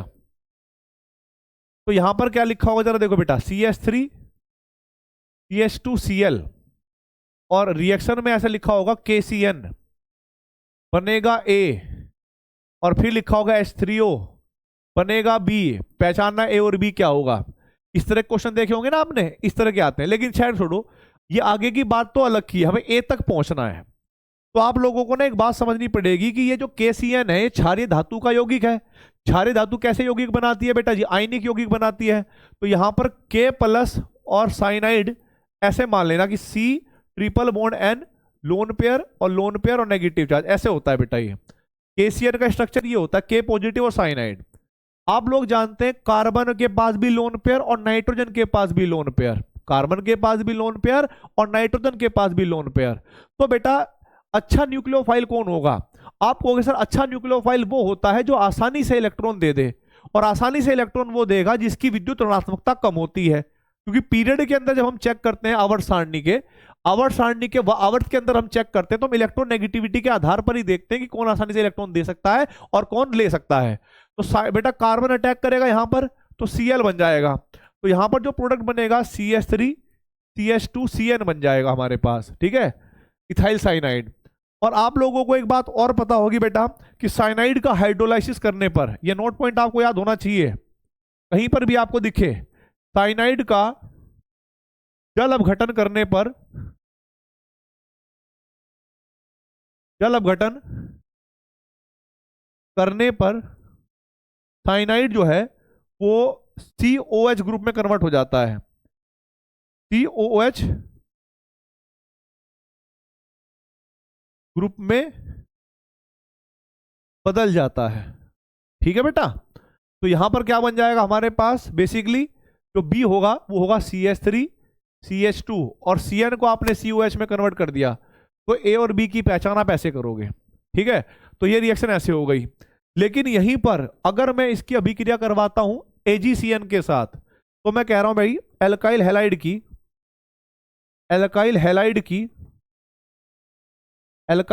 की AgCN के साथ अभिक्रिया, ठीक है। तो आप थोड़ा समझना बेटा, आप लोगों ने पढ़ा होगा कि डी ब्लॉक के जो तत्व होते हैं ना उनके यौगिक एस ब्लॉक के धातुओं की तुलना में ज्यादा सहसंयोजी होते हैं। अर्थात जब मैं AgCN की अभिक्रिया करवाऊंगा इसके साथ, तो आपको यह समझना है कि Ag और साइनाइड के बीच जो बॉन्ड बना है वो आयनिक बॉन्ड नहीं है, वो सहसंयोजक बॉन्ड है। और उसमें एक bond carbon, triple bond nitrogen, यानी नाइट्रोजन ने 4 बॉन्ड बना रखे हैं और नाइट्रोजन के पास लोन पेयर है नहीं। अब लोन पेयर कौन हो गया बेटा? सिर्फ नाइट्रोजन हो गया। तो इस बार अटैक नाइट्रोजन वाली साइड से होगा, Cl बाहर निकलेगा। आप लोग जानते हो कि इस अभिक्रिया में सिल्वर और क्लोराइड दिख रहे हैं, तो AgCl तो अवक्षेप बनाता है, तो ये Cl Ag के साथ चला जाएगा और फिर ये इसको छोड़ देगा। तो बेसिकली यहां पर जो कंपाउंड बनेगा वो बनेगा CH3, ठीक है, CH2 अटैक नाइट्रोजन की साइड से हुआ है, तो हमारे पास NC बनेगा बेटा। ये क्या बनेगा? NC बनेगा। इसको बोलते हैं हम लोग आइसोसाइनाइड या फिर आइसोनाइट्राइल इसको कहते हैं हम लोग। तो बाकी अगर हम KCN के साथ अभिक्रिया करते तो वो बनता साइनाइड बनता, या इसको हम नाइट्राइल कहते हैं, नाइट्राइल बनता। और इसको अगर हम बेटा नाइट्रोजन की तरफ से अटैक करेंगे तो फिर हमारे पास क्या बन जाएगा? आइसोनाइट्राइल, ठीक है। और यहां पर बाय प्रोडक्ट जो होगा वो AgCl। लिखना चाहते हो आप लिख लो, नहीं लिखना चाहते कोई बात नहीं। आई होप, आशा करता हूं कि आपको यह समझ में आ गया होगा। फिर एक और अभिक्रिया है भाई, वो है एल्काइल हैलाइड की। एल्काइल हैलाइड की, ठीक है, किसके साथ अभिक्रिया? KNO2 के साथ अभिक्रिया, KNO2 के साथ अभिक्रिया, ठीक है। इस अभिक्रिया में क्या होगा बेटा, जरा ध्यान से देखना। KNO2 के साथ अभिक्रिया कि भाई हमें पता है कि CH3 CH2 आयोडीन ऐसे लगा हुआ है, मान लो कोई भी अल्काइल हैलाइड है, और आप जानते हो KNO2 में जो पोटेशियम और NO2 है, तो K क्या होगा हमारे पास? बेसिकली ये है क्षारीय धातु। क्षारीय धातु का अयौगिक कैसे होता है? आयनिक। तो आयनिक होंगे तो आप यहां पर K प्लस और NO2 माइनस को अलग से लिखोगे, और इसका स्ट्रक्चर होता है बेटा N double bond O lone pair, negative charge और लोन पेयर, ऐसे। तो मेरा क्वेश्चन ये है कि यहां पर ऑक्सीजन के पास और नाइट्रोजन के पास दोनों के पास लोन पेयर हैं, ठीक है। ज्यादा अच्छे से इलेक्ट्रॉन कौन देगा? अगर दोनों न्यूट्रल होते, मतलब ऑक्सीजन भी न्यूट्रल होता और नाइट्रोजन भी न्यूट्रल होता, तो नाइट्रोजन अच्छे से इलेक्ट्रॉन देता, क्योंकि नाइट्रोजन की विद्युत ऋणात्मकता कम होती है और जिसकी विद्युत ऋणात्मकता कम होती है वही इलेक्ट्रॉन देता है। लेकिन यहां पर ऑक्सीजन नहीं, ऑक्सीजन के ऊपर नेगेटिव चार्ज भी है। तो ऑक्सीजन ये चाहता है, क्योंकि दुनिया में हर चीज अपने आप को उदासीन करना चाहती है, तो ऑक्सीजन ये चाहता है कि भाई मैं अपने ऊपर से इलेक्ट्रॉन निकालना चाहता हूं, मेरे पे अपना कलंक हटाना है नेगेटिव चार्ज का। तो इलेक्ट्रॉन जो डोनर होगा, इलेक्ट्रॉन दाता होगा, वो ऑक्सीजन होगा और वो यहां पर अटैक करेगा, आई माइनस बाहर निकल जाएगा और ये आई माइनस के को पकड़ लेगा, के आई। ठीक है, और बेटा क्या बनेगा यहां पर, के आई, और प्रोडक्ट बनेगा क्या, CH3 CH2 ON double bond O। तो इसको बोलते हैं एल्काइल नाइट्राइट। क्या बोलते हैं, एल्काइल नाइट्राइट बोलते हैं बेटा इसको हम। ठीक है, एल्काइल नाइट्राइट बोलते हैं। अब जरा इसमें समझने की कोशिश करना बेटा, दूसरी चीज क्या है। अगर मैं एल्काइल हैलाइड की अभिक्रिया AgNO2 के साथ करता तो क्या होता। ठीक है, तो यहां पर मैंने लिखा भाई एल्काइल एल्काइल हैलाइड के एल्काइल हैलाइड की AgNO2 के साथ अभिक्रिया। ठीक है, AgNO2 के साथ अभिक्रिया, तो उसको थोड़ा समझने की कोशिश करिएगा भाई। हमें पता है कि यहां पर हमारे पास CH3 CH2 आयोडीन ऐसे लिखा हुआ है और यहां पर AgNO2 है। बेसिकली आप ये बात जानते हो कि AgNO2 में ना, AgNO2 में सहसंयोजक बॉन्ड होता है, आयनिक बॉन्ड तो है नहीं, क्योंकि ये डी ब्लॉक का तत्व है या ट्रांजिशन मेटल है, संक्रमण तत्व के यौगिक सहसंयोजी होते हैं। तो आप इसको डायरेक्ट ऐसे समझोगे AgON डबल बॉन्ड O। अब यहां लोन पेयर बेटा किसके पास है, ऑक्सीजन के पास भी और नाइट्रोजन के पास भी है, और सब उदासीन है। सब क्या है, उदासीन है। तो ये बात क्लियर हो जाएगी अब कि जो चीज उदासीन है और हमें यह चेक करना होगी भाई इलेक्ट्रॉन दाता अच्छा कौन हो सकता है, तो आप देखोगे जिसकी विद्युत ऋणात्मकता कम होगी वो आसानी से इलेक्ट्रॉन दे देगा। तो नाइट्रोजन से अटैक करेंगे इस बार, आई माइनस को बाहर निकाल देंगे सिल्वर के साथ। तो यहां पर जो प्रोडक्ट बनेगा बेटा CH3 CH2N, नाइट्रोजन के साथ बॉन्ड बनाते हुए दिखाना है आपको। ठीक है, और यहां बनेगा AgI। ठीक है, इसका अवक्षेप बन जाएगा। तो ये हमारे पास क्या हो गई बेटा, ये हमारे पास बन गई नाइट्रोइथेन। नाइट्रोइथेन इसको हम बोलेंगे। तो देखो भाई ये अलग प्रोडक्ट बन गया। वहां पर अटैक, यहां पर ऑक्सीजन के साथ जुड़ा है कार्बन, यहां पर नाइट्रोजन के साथ जुड़ा है कार्बन। तो आशा करता हूं कि भाइयों आप लोगों को ये बात समझ में आ गई होगी। ठीक है, अब जरा मैं थोड़ा आगे बढ़ने की कोशिश करता हूं ताकि मैं आगे आपको बता सकूं। आगे हमारे पास रिएक्शन है बेटा एल्काइल हैलाइड की सोडियम एल्कोक्साइड के साथ अभिक्रिया। ठीक है, सोडियम एल्कोक्साइड के साथ अभिक्रिया। और मैं एक इंपॉर्टेंट बात और बताना चाहूंगा दोस्तों, ये रिएक्शन नेम रिएक्शन में बहुत इंपॉर्टेंट है, इसको हम विलियमसन सिंथेसिस भी कहते हैं। ठीक है, ध्यान रखना बेटा, एल्काइल हैलाइड की एल्काइल हैलाइड की सोडियम एल्कोक्साइड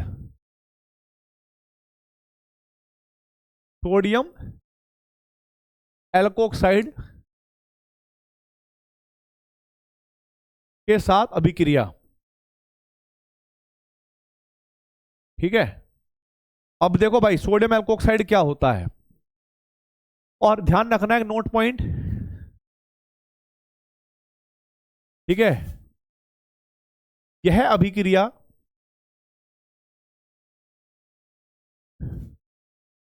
SN2 मैकेनिज्म का पालन करेगी।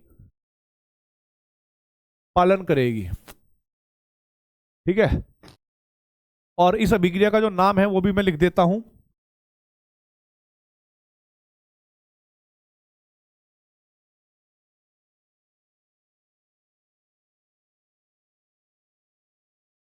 Williamson synthesis. क्या हो गया बेटा, विलियमसन सिंथेसिस इसका नाम है। अब जरा देखो भाई आगे कहानी और क्या क्या है इसके अंदर, क्या रिएक्शन होगी, कैसे होगी, थोड़ा समझा देता हूं आपको। आपके पास कोई भी अल्काइल हैलाइड हो, जैसे मैंने कहा CH3 और आयोडीन है, आप रिएक्शन करोगे सोडियम एल्कोक्साइड। एल्कोक्साइड क्या होते हैं बेटा, कि जो CH3 मतलब कोई भी अल्काइल ग्रुप उसके साथ O माइनस होगा, इसको हम एल्कोक्साइड कहते हैं। एल्केन और ऑक्साइड, एल्कोक्साइड। अब यहां पर K प्लस लगा हो, Na प्लस लगा हो, वो एक अलग चीज है। तो भाई हम लोगों ने क्या काम करा, ये हमारे पास एक न्यूक्लियोफाइल है, समझना ये अल्काइल हैलाइड है और आपको पता है कि SN2 अभिक्रिया दे सकता है। तो ये न्यूक्लियोफाइल यहां पर अटैक करेगा, I माइनस बाहर निकलेगा, उस I माइनस को K पकड़ लेगा। लेकिन यहां पर जो प्रोडक्ट बनेगा वो बनेगा क्या बेटा जी, CH3O और CH3 और प्लस के आई अलग, तो देखो ईथर बन गया। अब ये कहानी पता कैसी है, इसमें से क्वेश्चन अलग अलग मतलब अलग अलग आपको रिएक्शन दे रखी होगी, वो पूछेगा कि इनमें से कौन सी रिएक्शन पॉसिबल है कौन सी नहीं, क्या बनेगा क्या नहीं। ठीक है, तो जरा देखो बेटा, अगर मैंने यहां पर लिखा है CH3 CH2O minus K plus और यहां पर लिखा है CH3 Cl या आयोडीन, तो आप लोग जानते हो कि ये इस पर अटैक करेगा, ठीक है, ये बाहर निकल जाएगा। तो यहां पर जो प्रोडक्ट बनेगा क्या बनेगा बेटा, CH3 CH2O और यहां पर CH3 और प्लस के KCl अलग हो गया, राइट। और मैंने यहां पर ये लिया CH3 CH और CH3O माइनस K प्लस और यहां पर लिख दिया बेटा क्या, CH3 Cl।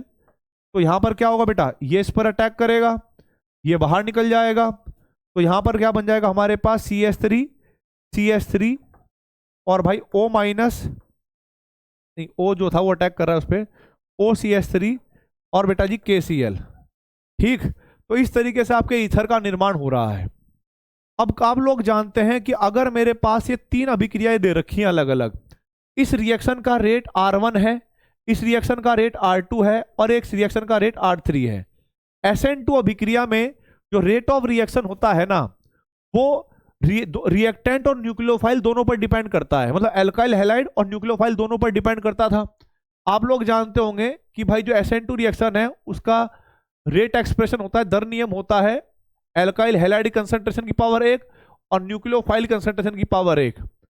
तो बेटा इनमें अगर हमें रेट चेक करना हो तो एल्काइल हैलाइड तो तीनों में सेम है, लेकिन जो बेस मतलब जो न्यूक्लियोफाइल है उसको देखो बेटा, यहां पर CH3 लगा है, यहां पर CH2 CH3 लगा हुआ है, यहां पर आइसोप्रोपाइल ग्रुप लगा है। तो यहां पर क्या होगा बेटा, प्लस आई इफेक्ट बहुत ज्यादा लगा, यहां पर प्लस आई इफेक्ट थोड़ा है और यहां पर प्लस आई इफेक्ट बिल्कुल कम है। तो जितना ज्यादा प्लस आई इफेक्ट लगेगा, ऑक्सीजन के पास इलेक्ट्रॉन घनत्व उतना बढ़ेगा, वो उतना अच्छा स्ट्रॉन्ग न्यूक्लियोफाइल बनेगा और उतना अच्छे से अटैक करेगा।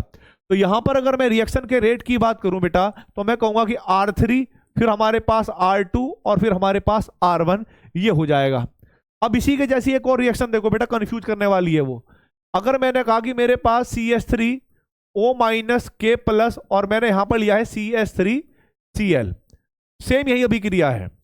यहां पर मैंने इस बार बेस को तो रखा है सेम K प्लस और यहां पर CH3 CH2 और Cl, ठीक है, और फिर मैंने CH3O माइनस K प्लस और CH3 और CH और CH3, ठीक है, और Cl ये है, और एक तरफ है हमारे पास CH3O माइनस K प्लस और यहां पर लिखेंगे हम लोग क्या, CH3 CH3 और CH3 और Cl, ठीक है। अब थोड़ा सा मैं आपको समझाने की कोशिश करूंगा बेटा, ये न्यूक्लियोफाइल इस पर अटैक करेगा, Cl बाहर, ये न्यूक्लियोफाइल इस पर अटैक करेगा यहां पर बाहर, ये न्यूक्लियोफाइल इस पर अटैक करेगा यहां पर बाहर, क्योंकि मिथाइल प्राइमरी और 2 डिग्री एल्काइल हैलाइड SN2 अभिक्रिया दे सकते हैं, पर ये 3 डिग्री एल्काइल हैलाइड है, तो क्या ये इस पर अटैक कर सकता है अंदर? आप कहोगे नहीं सर, ये इस पर अटैक नहीं कर सकता, SN2 रिएक्शन नहीं दे सकता। तो आप लोग क्या करोगे भाई, यहां पर प्रोडक्ट बना दो, यहां पर प्रोडक्ट बनेंगे CH3O CH3, यहां पर प्रोडक्ट बनेगा CH3O और CH2 और CH3, और यहां पर प्रोडक्ट बनेगा CH3O और CH3 और यहां पर तो रिएक्शन होगी नहीं। तो इन तीनों रिएक्शन में रेट पूछा जा सकता है, ये R1 है, ये R2 है और ये R3 है। तो इन तीनों रिएक्शनों में आप लोग जानते हैं कि जिस इलेक्ट्रोफिलिक कार्बन पे स्टेरिक हिंड्रेंस यानी भीड़ भाड़ कम होगी, वो ज्यादा अच्छे से SN2 अभिक्रिया दे सकता है, राइट, वो ज्यादा अच्छे से SN2 अभिक्रिया दे सकता है। तो आप इसको अटैक करवा देना बेटा। तो हम कहेंगे कि भाई जो रेट ऑफ रिएक्शन होगा वो R1 का सबसे ज्यादा होगा, फिर R2 का होगा और फिर R3 का होगा। आशा करता हूं कि आपको ये बात समझ में आ गई बेटा। अब बात करेंगे इसकी कि यहां पर SN2 रिएक्शन नहीं होती। यहां पर पता है क्या होगा, आपको पता है यहां पर एल्काइल हैलाइड है और बेस है। याद है डिहाइड्रो हेलोजिनेशन एल्कीन जब बना करती थी। यहां पर कुछ ऐसा होगा कि इनमें से कोई एक बीटा कार्बन का हाइड्रोजन ये इसके साथ चला जाएगा बेस के साथ, और ये इलेक्ट्रॉन इधर जाएंगे तो डबल बॉन्ड एल्कीन बन जाएगी और ये Cl बाहर निकल जाएगा। तो यहां पर जो प्रोडक्ट बनेगा बेटा जी वो एल्कीन बनेगी। ठीक है, क्या बनेगी, एल्कीन, ना कि ईथर बनेगा। तो ये रिएक्शन बिल्कुल इनसे डिफरेंट हो गई। तो इस अभिक्रिया को या इस प्रोसेस को हम विलियमसन सिंथेसिस कहते हैं। आशा करते हैं कि आप लोगों को ये बात समझ में आ गई होगी। पानी पीने दो, फिर उसके बाद आगे कहानी चालू करेंगे। मुझे लगता है कि आज के लेक्चर में तो एल्काइल हैलाइड के ही केमिकल रिएक्शन हो पाएंगी आपकी, कि हमें बेंजीन वाली भी तो रह रही है, एल्काइल हैलाइड वाली।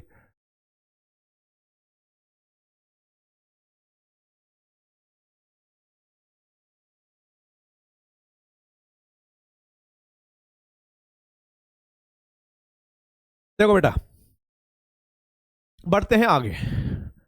हे प्रभु कृष्ण जगन्नाथम प्रेमानंद। अब देखो बेटा आगे क्या है।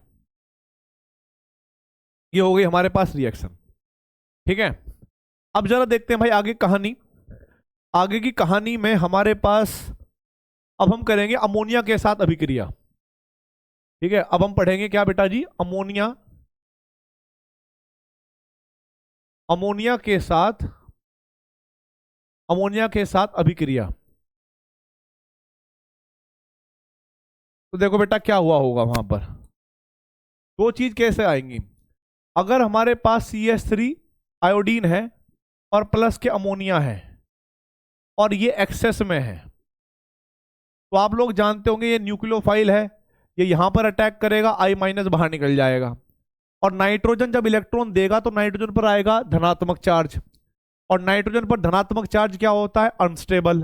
तो वो अपने आप को उदासीन करने के लिए यहां से H+ को भी हटाएगा एक पद में दूसरे पद में। तो ध्यान रखना है शॉर्ट ट्रिक में कि I- यहां से निकलेगा, H+ यहां से निकलेगा और दोनों मिलकर HI बनाएंगे।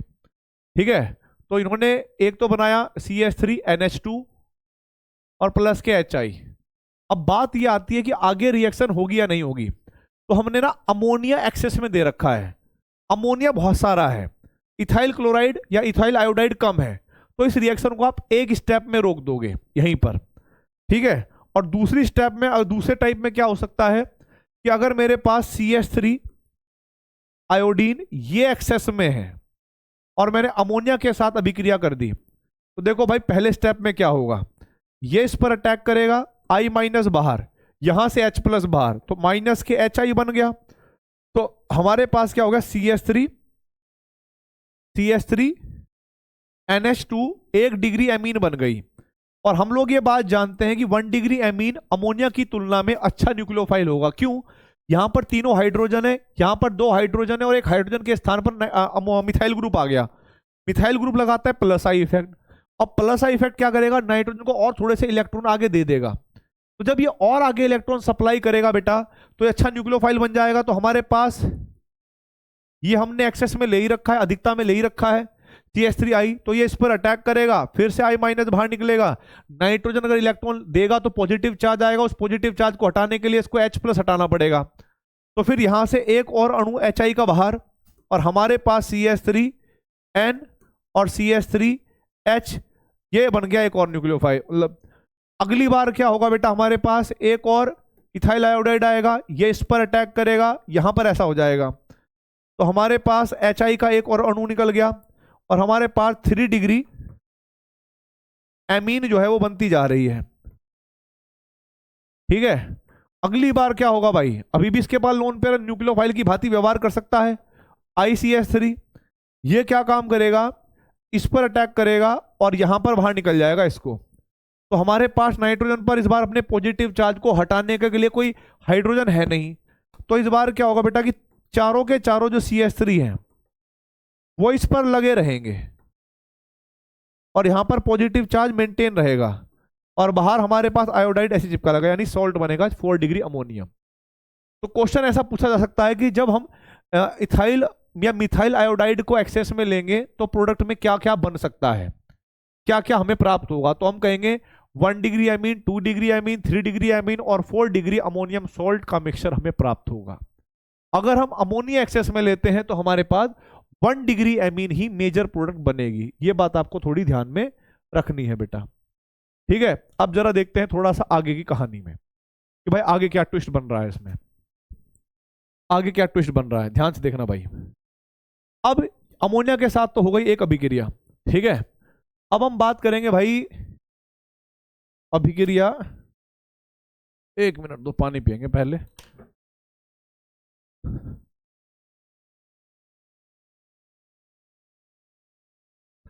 देखो भाई, अब जो है हम इसकी अभिक्रिया करवाएंगे बेंजीन के साथ, मतलब ये रिएक्शन आपने पढ़ी होगी और पढ़ भी लोगे तो बढ़िया रहेगा, ठीक है। तो भाई एल्कीन की रिएक्शन, अल्काइल हैलाइड की रिएक्शन बेंजीन के साथ, ठीक है।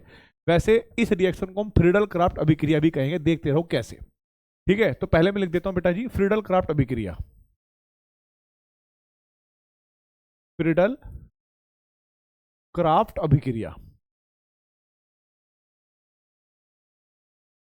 फ्रीडल क्राफ्ट अभिक्रिया में क्या करना है, ठीक है। फ्रीडल क्राफ्ट अभिक्रिया में क्या करना है जरा देखो बेटा। इसमें बेसिकली ये रिएक्शन आपने पढ़ी होती है, बस इसमें जो सबसे बड़ी बात है, जो कंफ्यूजन करने वाली बात है, वो मैं जरूर बताऊंगा। बेसिकली क्या होता है, बेंजीन,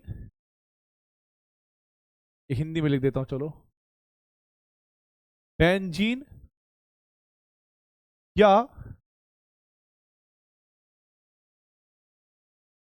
बेंजीन के डेरिवेटिव, डेरिवेटिव का मतलब होता है अवयव, ठीक है। बेंजीन के कोई दूसरे अवयव, बेंजीन या बेंजीन के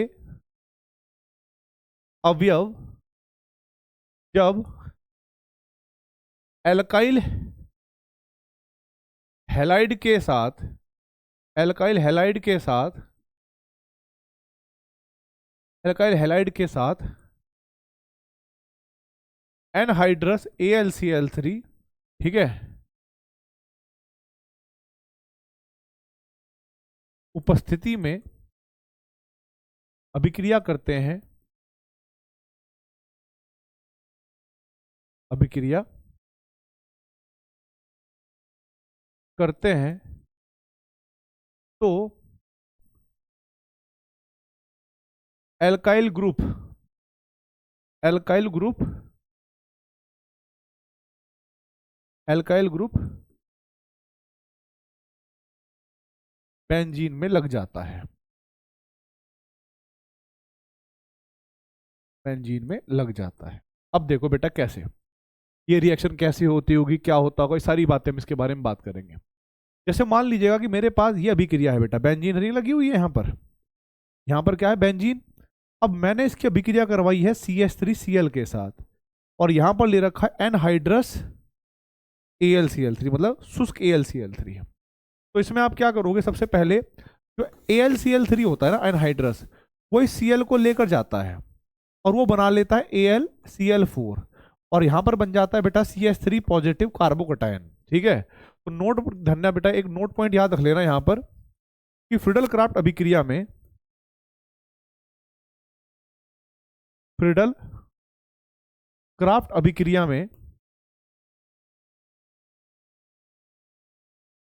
ठीक है, स्टेबल कार्बोकटायन, स्टेबल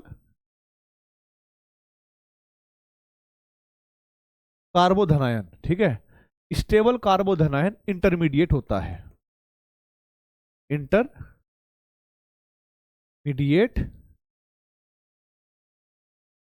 इंटरमीडिएट होता है, ठीक है। अब ये बात आपको समझ में आ गई होगी। अब इसमें क्या है जरा समझना, रिएक्शन कैसे होती होगी, रिएक्शन के बारे में बताता हूं।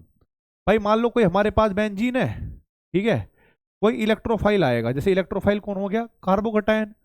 तो ये इनमें से कहीं पर एक जगह पर लग जाएगा और एक जगह पर कार्बोकटायन बन जाएगा।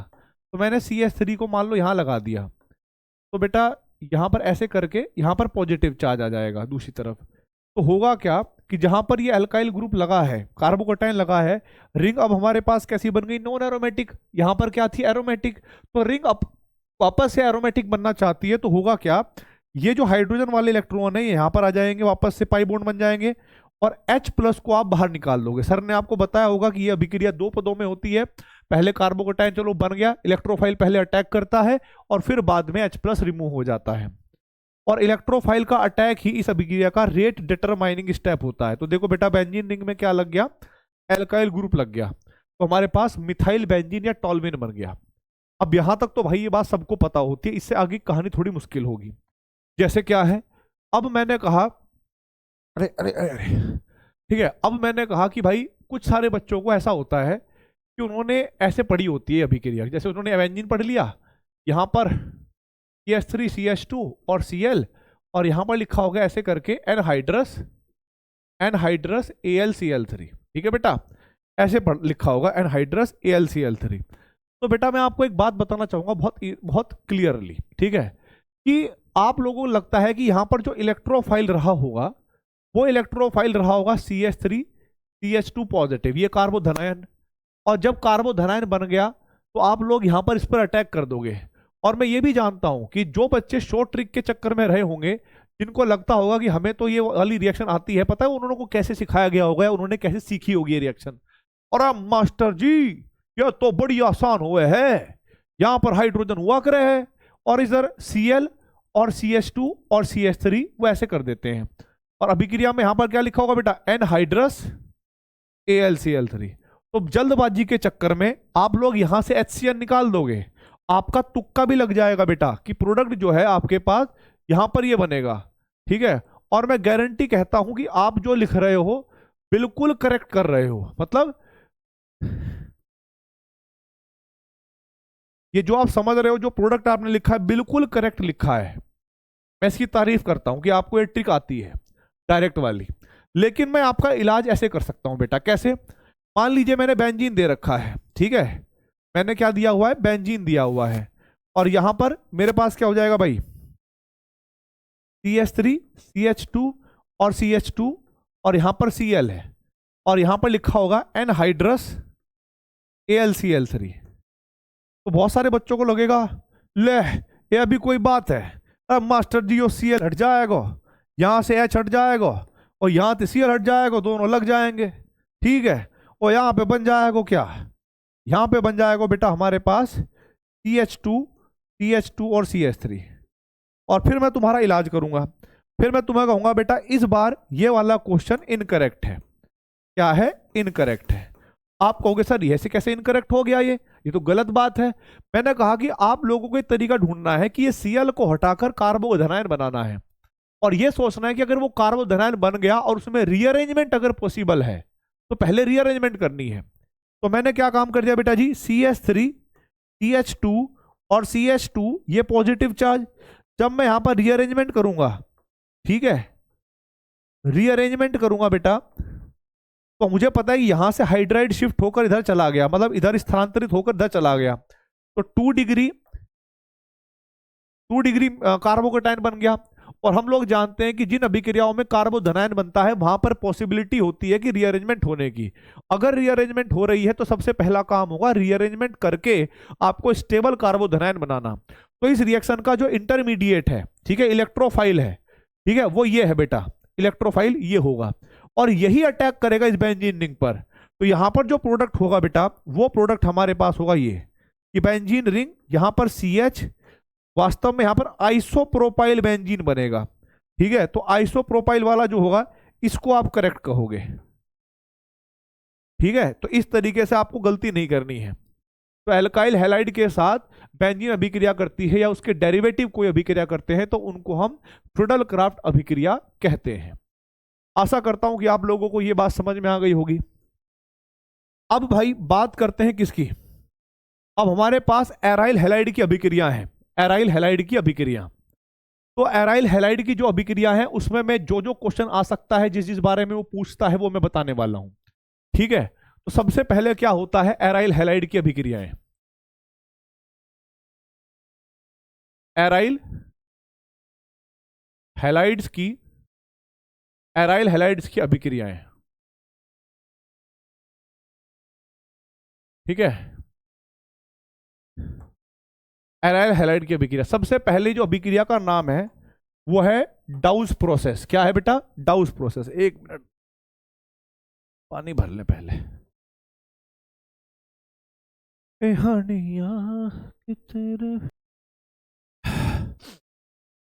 देखो भाई, ठीक है, आगे क्या है हमारे पास? एराइल हैलाइड की अभिक्रियाएं। देखो भाई, इसमें क्या होता है कि ये क्वेश्चन बेटा पहले 2-3 साल पहले आईआईटी एडवांस में आया था, और आईआईटी एडवांस में भी आया है, जेई मेंस में भी आया है, और जब एडवांस में आया था तो इसमें मोल कॉन्सेप्ट थोड़ा सा घुसाया गया था, प्रतिशत, वो इसको अंग्रेजी में बोलते हैं परसेंटेज यील्डिंग। ठीक है, यानी प्रतिशत दक्षता वाला क्वेश्चन आया था इस पर एडवांस में, और जेई मेंस में तो कई बार क्वेश्चन आ चुका है। क्वेश्चन क्या आता है डाउस विधि में? डाउस विधि में, इस विधि के द्वारा हम लोग क्लोरोबेंजीन से फिनोल का निर्माण करते हैं बेटा। क्या करते हैं? फिनोल का निर्माण। तो ध्यान रखना एक बात कि क्लोरोबेंजीन से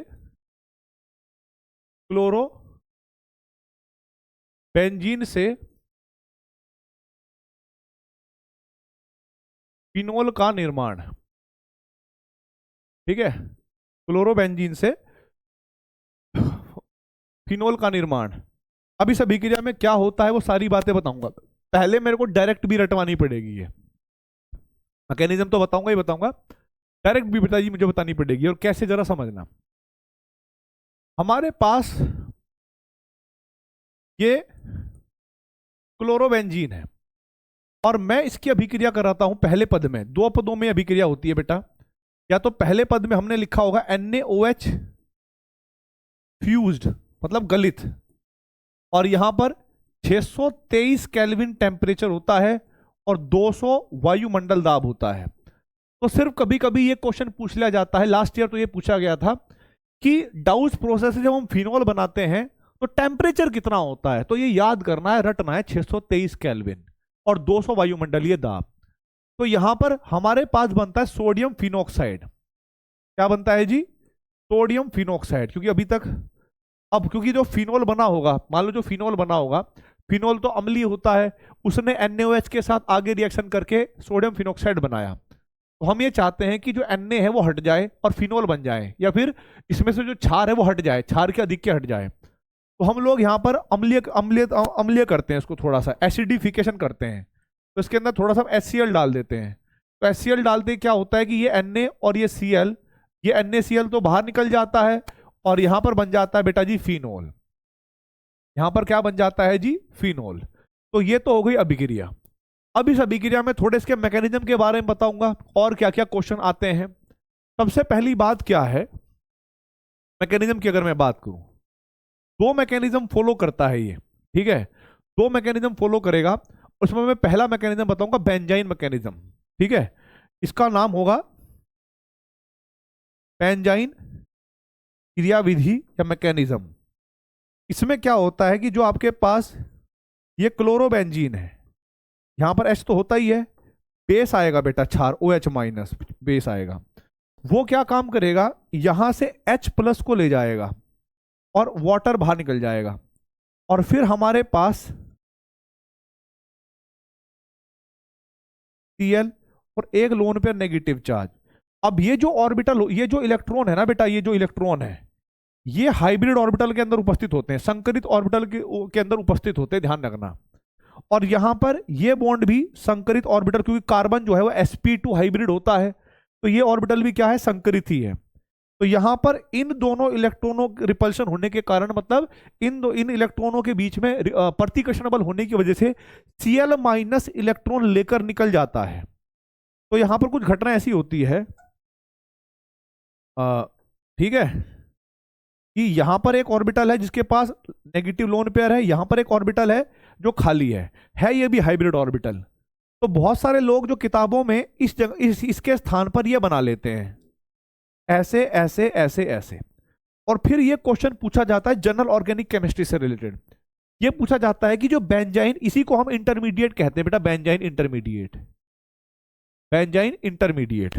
ठीक है, अब आप कहोगे कि भाई ये कैसे पॉसिबल है बेंजाइन इंटरमीडिएट, तो भाई मैं कहूंगा यहां पर बेंजाइन इंटरमीडिएट जो है ये पॉसिबल है और ये बनता भी है, पर क्वेश्चन ये है कि बेंजाइन इंटरमीडिएट के अंदर कितने कार्बन sp2 हाइब्रिड है और कितने कार्बन sp हाइब्रिड है। तो जिन बच्चों ने थोड़ा सा इसका डिटेल नहीं पढ़ा होता, और ये क्वेश्चन भी PYQ में आया हुआ है, जिन बच्चों ने इसका डिटेल अच्छे से नहीं पढ़ा होता, जिन्होंने केमिकल बॉन्डिंग सिर्फ इतनी पढ़ी है कि नंबर ऑफ सिग्मा बॉन्ड और नंबर ऑफ पाई बॉन्ड को गिन लो तो हमारे पास हाइब्रिडाइजेशन आ जाएंगे, तो जल्दबाजी में वो इन तीन बॉन्ड में से एक बॉन्ड को क्या मान लेंगे, सिग्मा, और दो को मान लेंगे पाई, क्योंकि उनके दिमाग में तो यही घुसा हुआ है कि जब ट्रिपल बॉन्ड बनता है दो स्पीसीज के बीच में तो उनमें एक सिग्मा बॉन्ड होता है और दो पाई बॉन्ड होता है, और उस आधार पर इन दोनों को वो sp करार देंगे।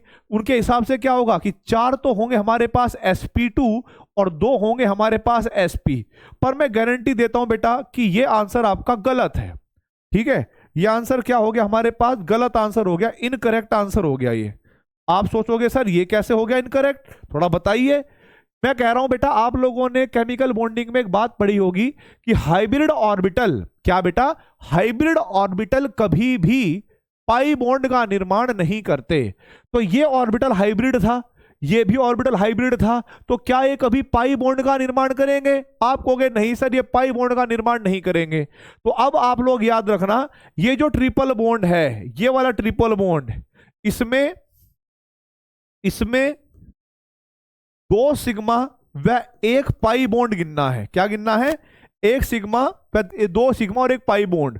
तो जब आप यहां पर दो सिग्मा है और एक इधर है तो हर कार्बन की हाइब्रिडाइजेशन यहां पर sp2 आएगी, अर्थात यहां पर क्या होगा बेटा, अर्थात 6 कार्बन होंगे और 6 के 6 sp2 हाइब्रिड होंगे। यह बात ध्यान रखनी है, sp हाइब्रिड कार्बन इसके अंदर होता ही नहीं है। अब देखो अगले पद में क्या होगा बेटा, अगले पद में बेस आएगा OH माइनस, वो यहां पर अटैक करेगा, ठीक है, या वाटर का जो अणु निकला था वो वापस से आएगा, H2O वो अटैक करेगा। तो हमारे पास ऐसे ऐसे ऐसे lone pair negative charge, OH2 positive charge, ठीक है। और आप लोग जानते हैं कि यहां पर ऑक्सीजन पर पॉजिटिव चार्ज अनस्टेबल होता है और कार्बन पे नेगेटिव चार्ज भी अनस्टेबल है। तो यहां पर आप प्रोटॉन का ट्रांसफर कर दोगे बेटा, क्या कर दोगे, प्रोटॉन ट्रांसफर, प्रोटॉन ट्रांसफर। तो H इधर चला जाएगा तो हमारे पास बन जाएगा फिनोल। अब क्योंकि वहां पर NaOH मौजूद होगा, NaOH भी तो मौजूद होगा ना बेटा, क्योंकि यहां पर पूरे मिश्रण में NaOH से चला हुआ था, तो यहां पर हमारे पास पहले बनेगा सोडियम फिनॉक्साइड, ONA और H2O। तो आप इस सोडियम फिनॉक्साइड से फिनोल बनाने के लिए इसका एसिडिफिकेशन HCl डालोगे तो हमारे पास ये बन जाएगा। अब मैं कह रहा हूं कि एग्जाम के लिए इसका मैकेनिज्म इंपॉर्टेंट नहीं है, कोई मैकेनिज्म तो पूछता नहीं एग्जाम में। एग्जाम में मैंने मैकेनिज्म कराया क्यों, इसके पीछे रीजन है कि वहां पर बनता है बेंजाइन इंटरमीडिएट, और बेंजाइन इंटरमीडिएट के ऊपर क्वेश्चन पूछा गया है कई बार कि भाई इनमें से वो कौन सा, कितने कार्बन sp2 हाइब्रिड हैं और कितने कार्बन sp हाइब्रिड हैं। एक विकल्प में हमें मिलता है कि 4 कार्बन sp2 हाइब्रिड हैं और 2 कार्बन sp हाइब्रिड हैं। वो विकल्प उन बच्चों को दिया जाता है जो थोड़ा कम पढ़ के आए होते हैं, जिन्होंने ऊपर ऊपर से पढ़ा है। लेकिन एक आपके पास ऑप्शन ऐसा होगा जहां पर 6 के 6 कार्बन sp2 हाइब्रिड होंगे और 0 कार्बन होंगे sp हाइब्रिड। आपको वही टिक करना है, वही आपको 4 नंबर दिलाकर जाएगा बेटा। ठीक है, आगे बढ़ते हैं, अगले क्वेश्चन की तरफ बढ़ते हैं। अब बात यह है, अगर थोड़ा सा ध्यान से देखा जाए ना, इस अभिक्रिया में अगर थोड़ा सा ध्यान से देखा जाए, एक Cl माइनस बाहर निकला है और उसके स्थान पर OH माइनस बाहर आया है, OH माइनस लगा है। तो कहने का तो तात्पर्य यह हुआ कि एक न्यूक्लियोफाइल ने दूसरे न्यूक्लियोफाइल को सब्स्टिट्यूट किया। परंतु हम ये बात जानते हैं, ध्यान रखना बेटा, नोट पॉइंट,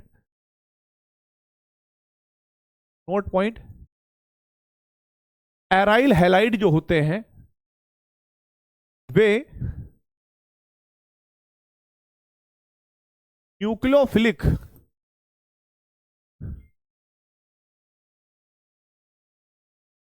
सब्स्टिट्यूशन अभिक्रिया नहीं देते, मतलब SN1 और SN2 रिएक्शन नहीं देते। तो फिर हुआ कैसे होगा, एल्काइल हैलाइड, ऐसे लिख देता हूं शॉर्ट में, SN1 व SN2 अभिक्रिया नहीं देते,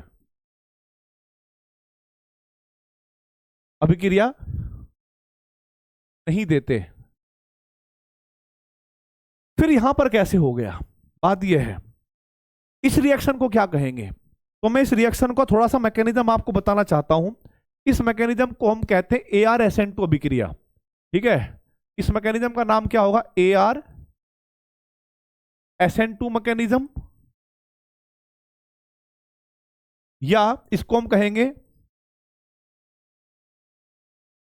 न्यूक्लियोफिलिक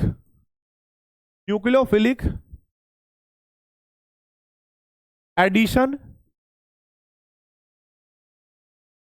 एलिमिनेशन अभिक्रिया।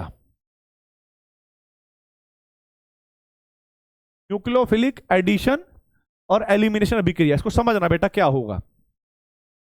इसमें क्या होता है मैकेनिज्म में कि आपके पास कोई भी हेलोबेंजीन है, ठीक है, यहां पर पहले स्टेप में न्यूक्लियोफाइल आएगा ऐसे।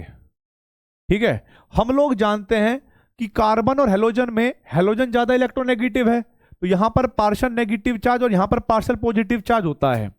ये जैसे ही इस पर अटैक करेगा न्यूक्लियोफाइल, तो बेटा जी ये इलेक्ट्रॉन उठकर ऑर्थो पोजीशन पे आ जाएंगे, अर्थात यहां पर कुछ ऐसा होगा, एक्स लगा हुआ था, न्यूक्लियोफाइल ने अटैक किया और लोन पेयर नेगेटिव चार्ज ऐसे आ गया।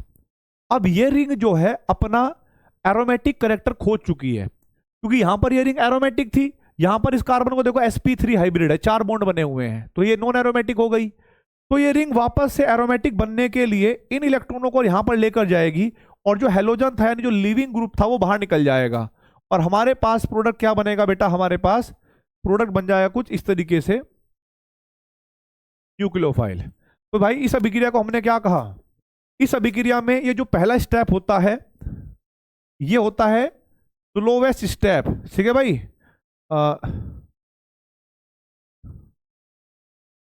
स्लोवेस्ट स्टेप, इसी को हम कहते हैं दर निर्धारित पद। क्या कहेंगे इसको हम बेटा, हम दर निर्धारित पद कहेंगे इसको हम। ठीक है, और ये वाला स्टेप जो होता है, ये वाला स्टेप होता है फास्ट, तो इसका कोई लेना देना देना है नहीं। आप लोग ये समझिएगा कि इसका जो स्लोवेस्ट स्टेप है, दर स्टेप है, ठीक है, उसमें कितने स्पीसीज पार्टिसिपेट कर रहे हैं। आप कहोगे सर एक तो रिएक्टेंट कर रहा है, एक न्यूक्लियोफाइल कर रहा है, इसीलिए हमने इस रिएक्शन को रेट ऑफ रिएक्शन को लिखा कि एराइल हैलाइड और न्यूक्लियोफाइल दोनों पर डिपेंड करती है यह अभिक्रिया, दोनों की सांद्रताओं पर निर्भर करती है। ठीक है, अगर हम केमिकल काइनेटिक्स या रासायनिक बलगति के हिसाब से देखते हैं तो। अब एक बात और बताऊंगा मैं, क्या ये नॉर्मल SN2 रिएक्शन है? आप कहोगे नहीं सर, नॉर्मल SN2 रिएक्शन में क्या होता है कि न्यूक्लियोफाइल एक तरफ अटैक करता है और दूसरी तरफ से लिविंग ग्रुप निकल जाता है। ठीक है, तो बेटा ये कार्बन sp2 हाइब्रिड बॉन्ड होता है, बॉन्ड थोड़ा मजबूत होता है, तो ऐसा नहीं होता कि न्यूक्लियोफाइल एक तरफ से आएगा और पीछे से लग जाएगा। दूसरी चीज, ये क्योंकि sp2 हाइब्रिड कार्बन है, ध्यान से देखना,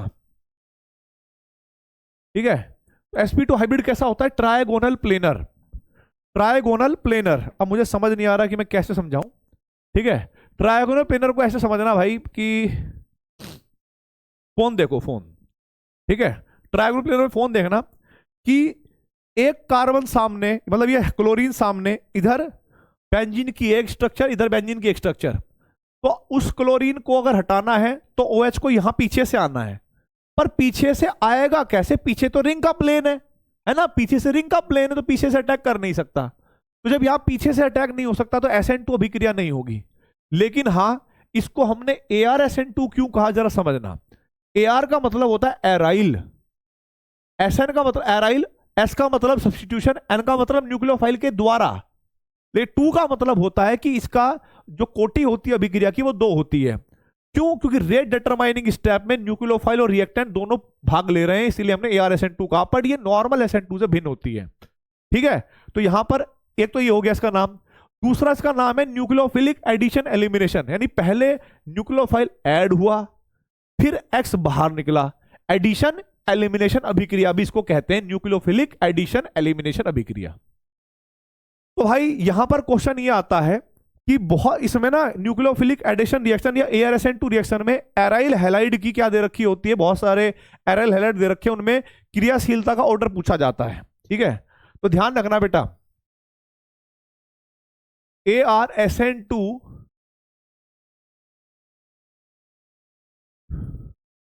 अभिक्रिया में एराइल हैलाइड्स की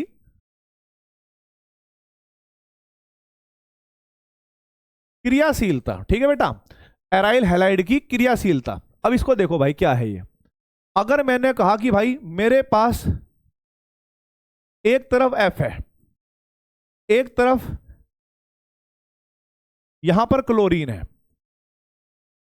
ठीक है, और एक तरफ यहां पर ब्रोमीन है, और एक तरफ यहां पर आयोडीन है।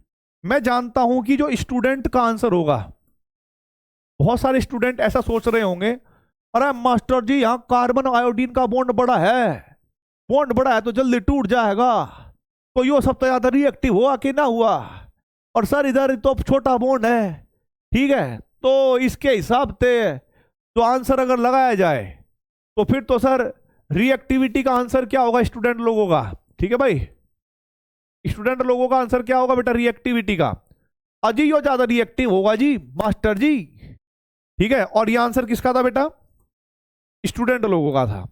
अब यहां पर इसको मैं क्या कहूंगा भाई, इनकरेक्ट। अब मैं आपको बताऊंगा क्यों आपका इनकरेक्ट है, फिर भाई मेरा भी आंसर आएगा, ऐसी बात थोड़ा ही है, ठीक है, मेरा भी आंसर आएगा। तो भाई चलो अब हर सर का आंसर आ गया, ठीक है भाई, हर सर का आंसर आ गया। क्या आ गया जरा देखो, मुझे पता है कि ये बेंजीन रिंग है, यहां पर फ्लोरीन है, हम इनका निकलना रेट डिटरमाइनिंग स्टेप का भाग नहीं है, इस बॉन्ड का टूटना रेट डिटरमाइनिंग का भाग नहीं है। इस रिएक्शन में जो रेट डिटरमाइनिंग स्टेप होता है वो होता है अटैक ऑफ न्यूक्लियोफाइल, कि न्यूक्लियोफाइल कहां पर आसानी से अटैक करेगा, ठीक है, न्यूक्लियोफाइल कहां पर आसानी से अटैक करेगा। तो ध्यान से देखना बेटा, फ्लोरीन और कार्बन में ज्यादा अंतर है विद्युत ऋणात्मकता का, तो यहां पर पार्शियल नेगेटिव ज्यादा होगा और पार्शियल पॉजिटिव भी ज्यादा होगा। फ्लोरीन और कार्बन में तुलना करोगे क्लोरीन और फ्लोरीन में, तो क्लोरीन की विद्युत ऋणात्मकता थोड़ी सी कम है फ्लोरीन की तुलना में, पार्शियल नेगेटिव चार्ज तो वो भी लेगी पर फ्लोरीन की तुलना में कम, तो यहां पर पार्शियल पॉजिटिव चार्ज क्या हुआ, थोड़ा कम। यहां पर पार्शियल नेगेटिव चार्ज और कम तो पार्शियल पॉजिटिव चार्ज और कम, यहां पर पार्शियल नेगेटिव चार्ज और कम, पार्शियल पॉजिटिव चार्ज और कम। तो आप सोचें न्यूक्लियोफाइल अटैक कहां पर तगड़ा तरीके से करेगा, जहां पर उसको पॉजिटिव चार्ज ज्यादा मिलेगा कार्बन पे, तो वो अटैक करेगा यहां पर, ठीक है, अटैक करेगा यहां पर। तो इसीलिए जो इसकी रिएक्टिविटी का ऑर्डर होगा बेटा ये आपको करना है, और यही आंसर आपको 4 नंबर दिलाकर जाएगा अगर आपके पेपर में आता है, तो ये करेक्ट होगा बेटा, ठीक है। तो आई होप आप लोगों को ये बात समझ में आ गई, ये इनकरेक्ट है, इसको गलती से भी लिखना नहीं है, गलत हो गया, ठीक है। चलिए अब बात करते हैं हम आगे की। अब क्या होता है एराइल हैलाइड में, है ना, एराइल हैलाइड में या लिविंग ग्रुप के ऑर्थो या पैरा पोजीशन पे, नोट पॉइंट लिखना भाई, ArSN2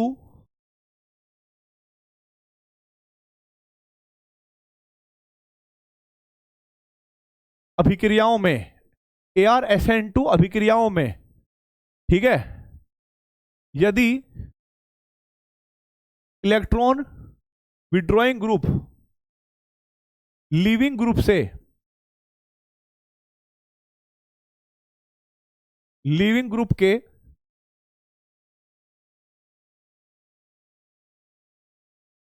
ऑर्थो व पैरा पोजीशन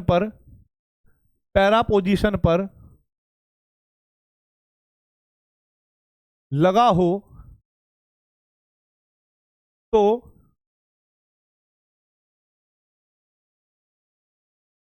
अभिकर्मक की क्रियाशीलता बढ़ जाती है, अभिकर्मक की क्रियाशीलता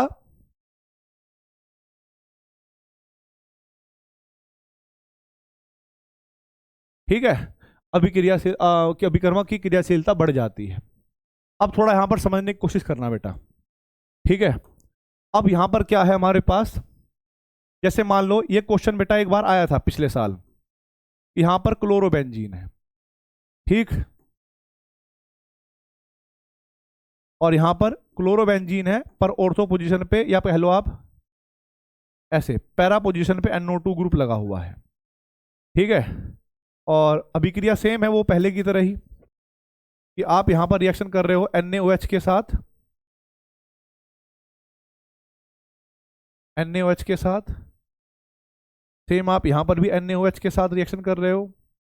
और एक रिएक्शन है हमारे पास ये कि यहां पर हमारे पास क्लोरोबेंजीन है, इसके ऑर्थो पे और इसके पैरा पे, और आपने NaOH के साथ अभिक्रिया कर रहे हो। मान लो आप फिनोल बनाना भी चाहते हो, तो इस रिएक्शन में दो तरह से रिएक्शन पूछी जा सकती है।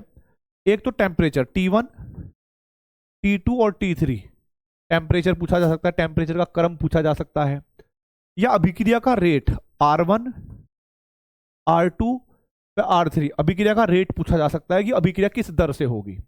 ठीक है, अब थोड़ा समझना बेटा, यहां पर तो चलो नॉर्मल है, OH माइनस से अटैक करेगा फलाना ढिमकाना।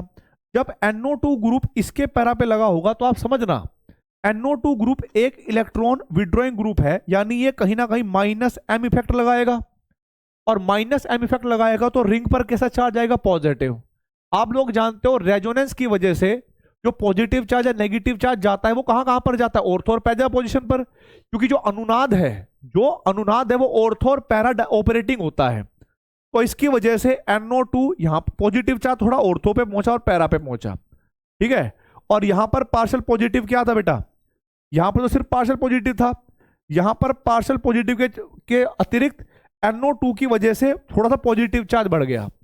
अब ध्यान से देखो, इस NO2 के पैरा पोजीशन पे है, तो मतलब इसकी वजह से भी वहां पर पॉजिटिव चार्ज होगा।